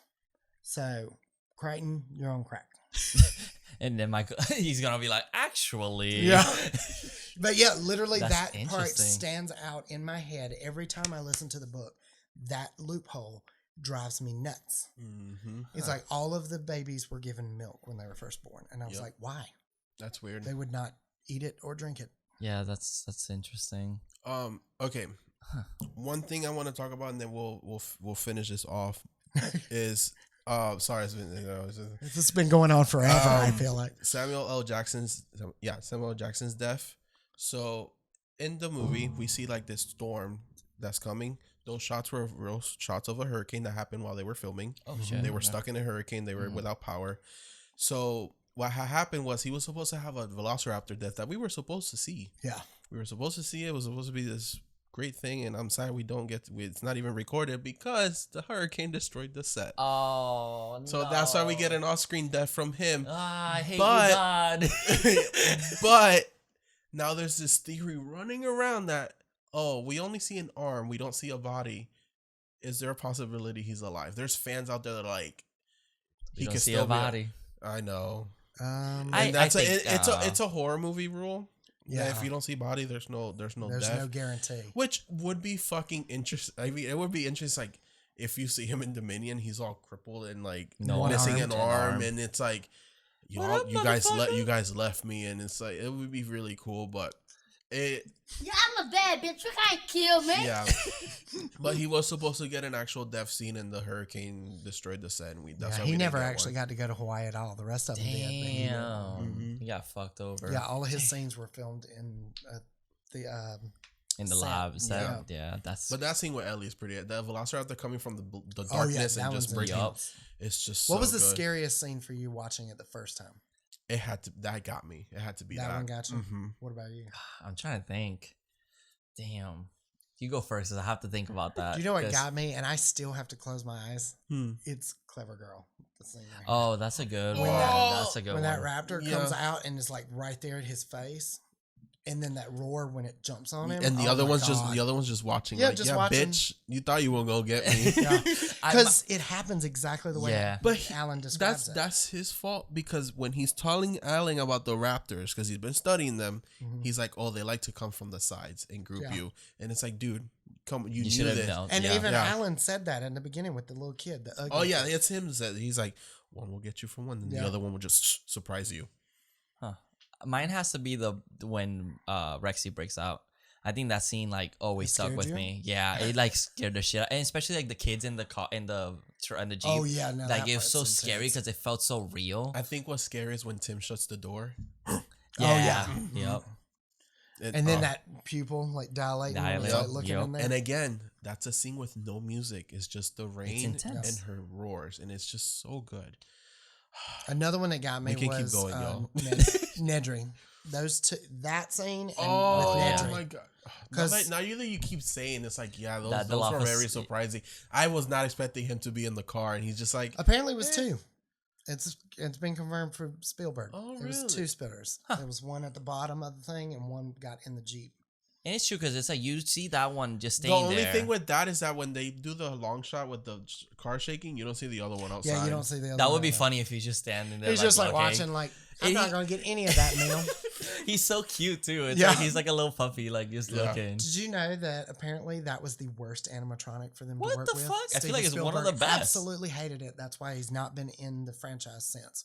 Fuck y'all. No, he's like literally like one of the best. That's probably my favorite dinosaur in this franchise. Oh, mine! I like one of mine too. And honestly, when I saw that, it really it was disheartening. But apparently, the guy that volunteered to create it, where they had a bunch of different teams of people, and they were like, "Okay, raise your hand if you want to work on these certain dinosaurs." So the guy raised his hand because he thought that there was going to be a lot of people wanting to do it. Nobody else raised their hand, so he got put in charge of doing it. So the thing is that he was sitting here trying to figure out how to get this dinosaur together and whatever, and it was kept falling apart as they were trying to use it. And Steven said that, and this has honestly been 30 years since this secret has been put out in public, that it was one of the worst animatronics he's ever worked with, and that's why he didn't add it to any of the other movies. But surprise, it's back now. Do I look like I give a fuck? Because I don't. We don't. I have a question. In the book, okay, scientifically, they don't know if they actually had the big frail thing. And also in the book, they were, or in real life, they were 9 feet tall, so they're huge. Yeah, they're giant. But was that a juvenile? Cretaceous saying now that it was juvenile, but because in Camp Cretaceous they show them again, and they're like same size. they're like Velociraptor size. Yeah, about. So what they did was they kind of backtracked because it acts like a baby. Oh yeah, Steven he was not satisfied with the size of an actual Velociraptor, so he goes, I want to make them bigger. Yes. So he decided, okay, well, I want the Velociraptor to be really scary, so I'm going to take the size of Dilophosaurus and make it smaller. So originally he did that because that's just the way he wanted. Now, when people started going in about accuracy, it's like just a movie. It's a Dr. movie. Wu Enjoy. says you didn't want realism. Yeah. So when people started going in really hard on that, what their statement was that they put out was that yes, it was a juvenile, and yes, there were two of them, because people were like, how did it get past Nedry to get in the Jeep? And I mean, I could have seen it get past him because he's fucking blinded in that yeah, falls. he's like laying in a waterfall. So I don't know why people are, guys, come on. You know how people are. I know. You know how people are. So I've always seen it as a baby. Yeah. To me, in my eyes, I imagined it until I saw that, and because there's images of it in the book, it's huge. Did you see that concept art where it's that's like the one walking through the lab? Yeah, that's the one. It's so tall, like the body is so big you can't see through the window, but its head is like ducked down through the door. What the it's fuck? Creepy as shit. That's a scary. And it just didn't have the frail. We don't know. It's that they added that, which honestly, And the way it's I'm glad described they in the did. book is actually pretty badass. Like it's like spotted up like a leopard, and then its crest is bright red. But I will say the new paint job on the Dilophosaurus that I've seen from Dominion promos, commercials, Is it bothering you? it is. But it doesn't bother me because it's Biosyn's version of the Dilophosaurus. Oh, it's not InGens. It's not InGen, so it's not the original paint. It's also an animatronic, so I can't wait to see it. Yeah, I know. I'm That's pretty excited. sick. I've seen pictures of the animatronic. I actually had some pictures of the full. I mean, it was a full body one, That's cool. just like the I original. just hope that they make it. My dream in Dominion is to see a Velociraptor fight a Dilophosaurus. That would be awesome. I just want to see a fight between a Dilophosaurus and another dinosaur in statue form in in Fallen Kingdom. Fallen Kingdom, and I'm hoping that was just a tease for this movie. Did you notice the blooper on it? No. The in the two statues they had a Velociraptor and the Dilophosaur. They're going at it, but if you look at the Dilophosaur's foot, it's actually a raptor's foot because it has the claw. Oh, that's great. So the 2 feet are wrong on the other dinosaur. So it's like now I'm being one of those. All right, so Daddy of the movie? Daddy of this movie, Daddy Alan Dr. Grant, that man. Daddy John Hammond. John Hammond. Oh. I have to say Malcolm. I Okay. fucking love Malcolm. I in do this too. movie. He's great. If I could spend 5 minutes with Jeff Goldblum, I'd be fine. he's so interesting. I love that man. He's so weird. Favorite death? Mine will have to go to Muldoon. Yeah. Same. It's just so iconic. I know that's a word I've been throwing around all day. Iconic. What about Gennaro though? He was on a toilet. Wait, did I? Oh, Jeanette. Yeah, the toilet. It's just so funny. It's a That funny was one. really funny. That is a funny one. But I will say probably Muldoon because that is the part that I still have to sometimes close my eyes. I'm not 40 years old.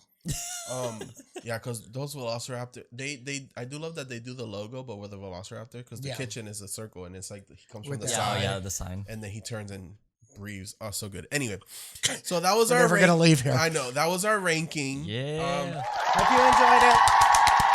Round of applause. Like I said, Jonathan will try to put a chart so we keep track, but it's pretty much It's the same. I might just put one. Yeah, one chart. We stated.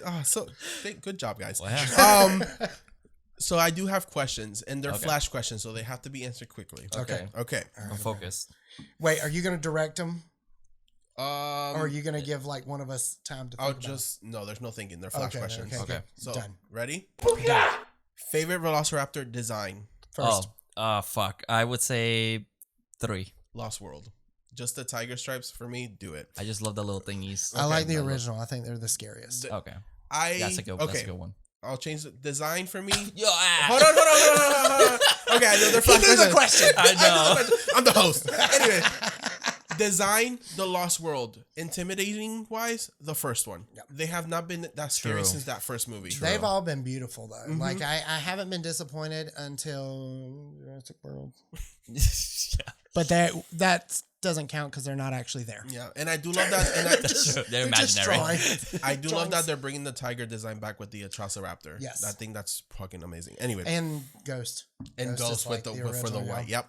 Okay, so 2, 3, 3, and 1 design. Okay, I want you guys to rank the openings of every movie really fast. Oh shit! I'm gonna have to say,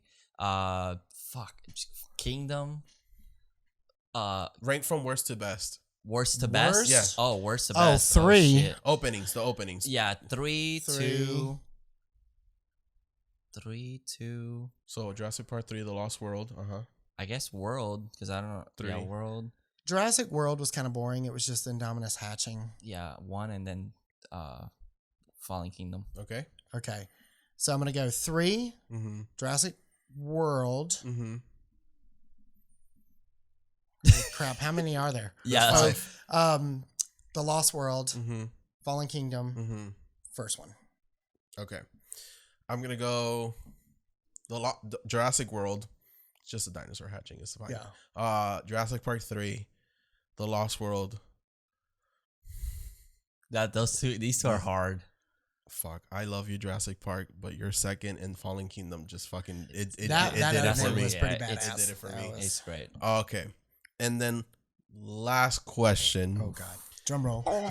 If you could have any carnivore and herbivore, so you're gonna be two. You have a carnivore, any carnivore or herbivore as a pet, without any worries of getting eaten or hurt, and the dinosaurs will get along, like they'll be like your pets. Which two would you pick? Bitch, I don't even know. Rexy, absolutely. Okay. Sinoceratops. Okay. That's the one with the. They're one of my favorites. Oh, okay. They're one of my favorites. So I would take a Dilophosaurus as my carnivore, and as my herbivore, I would probably do a Stegosaurus. See, I was torn. I was torn between this guy too. I don't know where I would put him. Yeah, that's the only reason I didn't pick him. I was like, where the fuck am I gonna park that? I was gonna say, of course, a Spino. Okay. And then I think a Stego. Okay. Yeah. I think the Stego is so cute. Yeah. Especially the baby one from the second one. Yeah. They're in the cage. I love them. Then another thing is that's where they got Claire's name for Jurassic World. Because they had nicknamed the animatronic baby Stegosaurus. Her name was Claire. Oh, that's cute. That's actually really cute. The things I learned. Yeah. All those things. But on a lighter note, ladies and gentlemen, dinosaurs do not drink milk. Yeah. I'm gonna keep harping on that. I should dig Michael up and just slap him for that. All right. One more question. Okay. God. Is that a flash question? It's get ready. Because here we like to do the your favorite death, and we did one for every movie. But if you had to pick one for the whole franchise, and you might have said it earlier, if we have to pick one for the whole franchise, what death goes? What death? What's the death? What's your franchise death? I've got two. Okay. One of them that I think is the most epic is Zara's. Mm-hmm. I mean, she got it hard. Mm-hmm. But I think my favorite one is Eddie Carr's with the two T-Rexes. Okay. Oh yeah, that's a good one. Well, go ahead. It's a flash quick. Get on it. Gennaro's. On the toilet? Oh wait, not Gennaro's. Muldoon. Sorry, I get them confused. I guess I really liked the two T-Rex one. I thought that was such a good one. It's pretty gruesome, but iconic wise, that's another good one. I'm trying to be more original, but it's really hard. That first movie is so hard to beat, isn't it? It really is. What about the little worker guy that the Indominus just picks up and like bites the head off? Oh, that's really funny. That's a funny one. He's just like, get out of here. like he's opening like a drink or something. Nah, I'm gonna have to say the two T-Rex. It's like just twist and that's it. It's gone. It's just so gruesome. It's really good, but he mentioned it, so I was like, I'm gonna pick another one. There's a lot to choose from, but yeah, I can't. Okay, cool. I just felt like those two are like the most where you're like, like when it happens, you know, you're just like, clever girl. All right, well, y'all, that was our Jurassic Park / World franchise ranking. Yeah. I hope you all enjoyed this very, very long episode. And if we missed anything, please let us know in the comments below. Let us also know your ranking of the Jurassic franchise. And if we said a dinosaur name wrong, just don't fucking word bother. cut us some slack, people. Yeah. We're just trying to be entertaining. I'm honestly super excited for Dominion. I cannot wait to see where it is gonna. I mean, it is the end, but I'm excited to see where it's gonna go. Yeah. Oh, one thing I forgot to mention. Here we go again. There you go. Another 3 hours. Battle at Little Rock was super cool. Oh yeah, and the ending where they threw the Lost World theme, I was like, nice touch. Yeah. Anyways, I'm done now because I will keep going. Camp Cretaceous rocks. Camp Cretaceous is fucking amazing. I can't wait to see. I almost put it in my rankings. I know. Like, no, I'm not gonna. But then we will have to do every season. It's like that's too much. I can't wait to see what's gonna happen though. Now that the kids found out that the forgot his name, the boy's dad is like a villain. Yeah. Oh, so exciting! Spoiler alert. Anyway. Okay. We can keep going all night, so we're not. So, do you want to plug anything? Yeah, plug in your stuff. I want to say also thank you for joining us. I was going to say thank you guys so much for having me and let me talk about dinosaurs for 2.5 hours. This has been the best time ever. We can have you back. This will ever happen again. We can have you back. Oh my god, we should do we should watch the movie and just. Oh my god, absolutely. Can I just draw while we do it? Because that's what I normally do. Painting while watching Jurassic Park. Love the idea. Absolutely. Future episode. Thank you guys for having me so much. I had a great time. Thank you guys for watching. I hope you enjoyed. I hope you agreed with all of our stuff because we're right and we're not. I'm just kidding. But I am Cherilyn Matthews. I the Dino Drag Queen from Kissimmee, Florida. Follow me on social media if you can find me. Yeah, for sure. We're gonna have everything linked down below, so go and support. Share some love. If you're a Jurassic fan, please add me because I need other people to talk to about this. Yes, there we go. You know what's crazy? I've known you for about 10 years. I've never seen you outside of drag. This is the first time it's the first for me. Ever seen me out of drag? I mean, like on Facebook and stuff, but like in person. And we have never sat down to talk about Jurassic Park. And the time that we would because we would go to the club and watch your shows, and then we would go eat McDonald's. But it was just a big group, and everyone was just in their own world. But we never really interacted never had that about time to actually focus on. This is a first in a multiverse. You guys, hey, you know what? I didn't even realize it. He was like, I've never seen you out of drag. Oh, that's like hilarious. we'd be at McDonald's and I'd have the wig off. Yeah, that's it. That's all I see. He would still be fabulous face. So I've never seen. Oh, that's awesome. Yeah. But yeah, thank you again for coming. Thank you so much. I've had a blast, guys. And I was like, I need a guest for this episode. Some questions answered, and some I still have. Like milk. Milk. She needs some milk. She needs some milk. I don't have it. She needs some milk. All right. And next week we will cover Dominion, of course. And I will have Sherilyn's ranking, see if she changes her mind. Oh yes, let's see. In my mind, we'll see where I put it, and I have a feeling it's gonna be the new second. Yeah, I was gonna say I have a feeling that it's gonna be somewhere in. But Fallen Kingdom also did have a pretty bomb trailer, and the movie was kind of lackluster. So let's. Yeah, but it was that transition movie we talked about. Come on, we got Alan in this one though. That's we got them all in. Yeah, we do have all of them. But I'm a simp for that man. But thank you guys. If you want merch, go down below to horrordaddies.merch, .store.merch or something like that. It's going to be in the description down below. We do have some merch, I think it's going to be fun merch coming soon. Yes. So we're going to do a photo shoot and everything. So hopefully it all works out. Yep. But go support us there, liking like always, downloading our episodes. And thank you so much for watching and subscribing. And subscribe. And share. And share. Yeah, share it with everybody. Everybody needs to talk about Jurassic Park. Yep, for sure. And remember, life finds a way. Horror Daddies.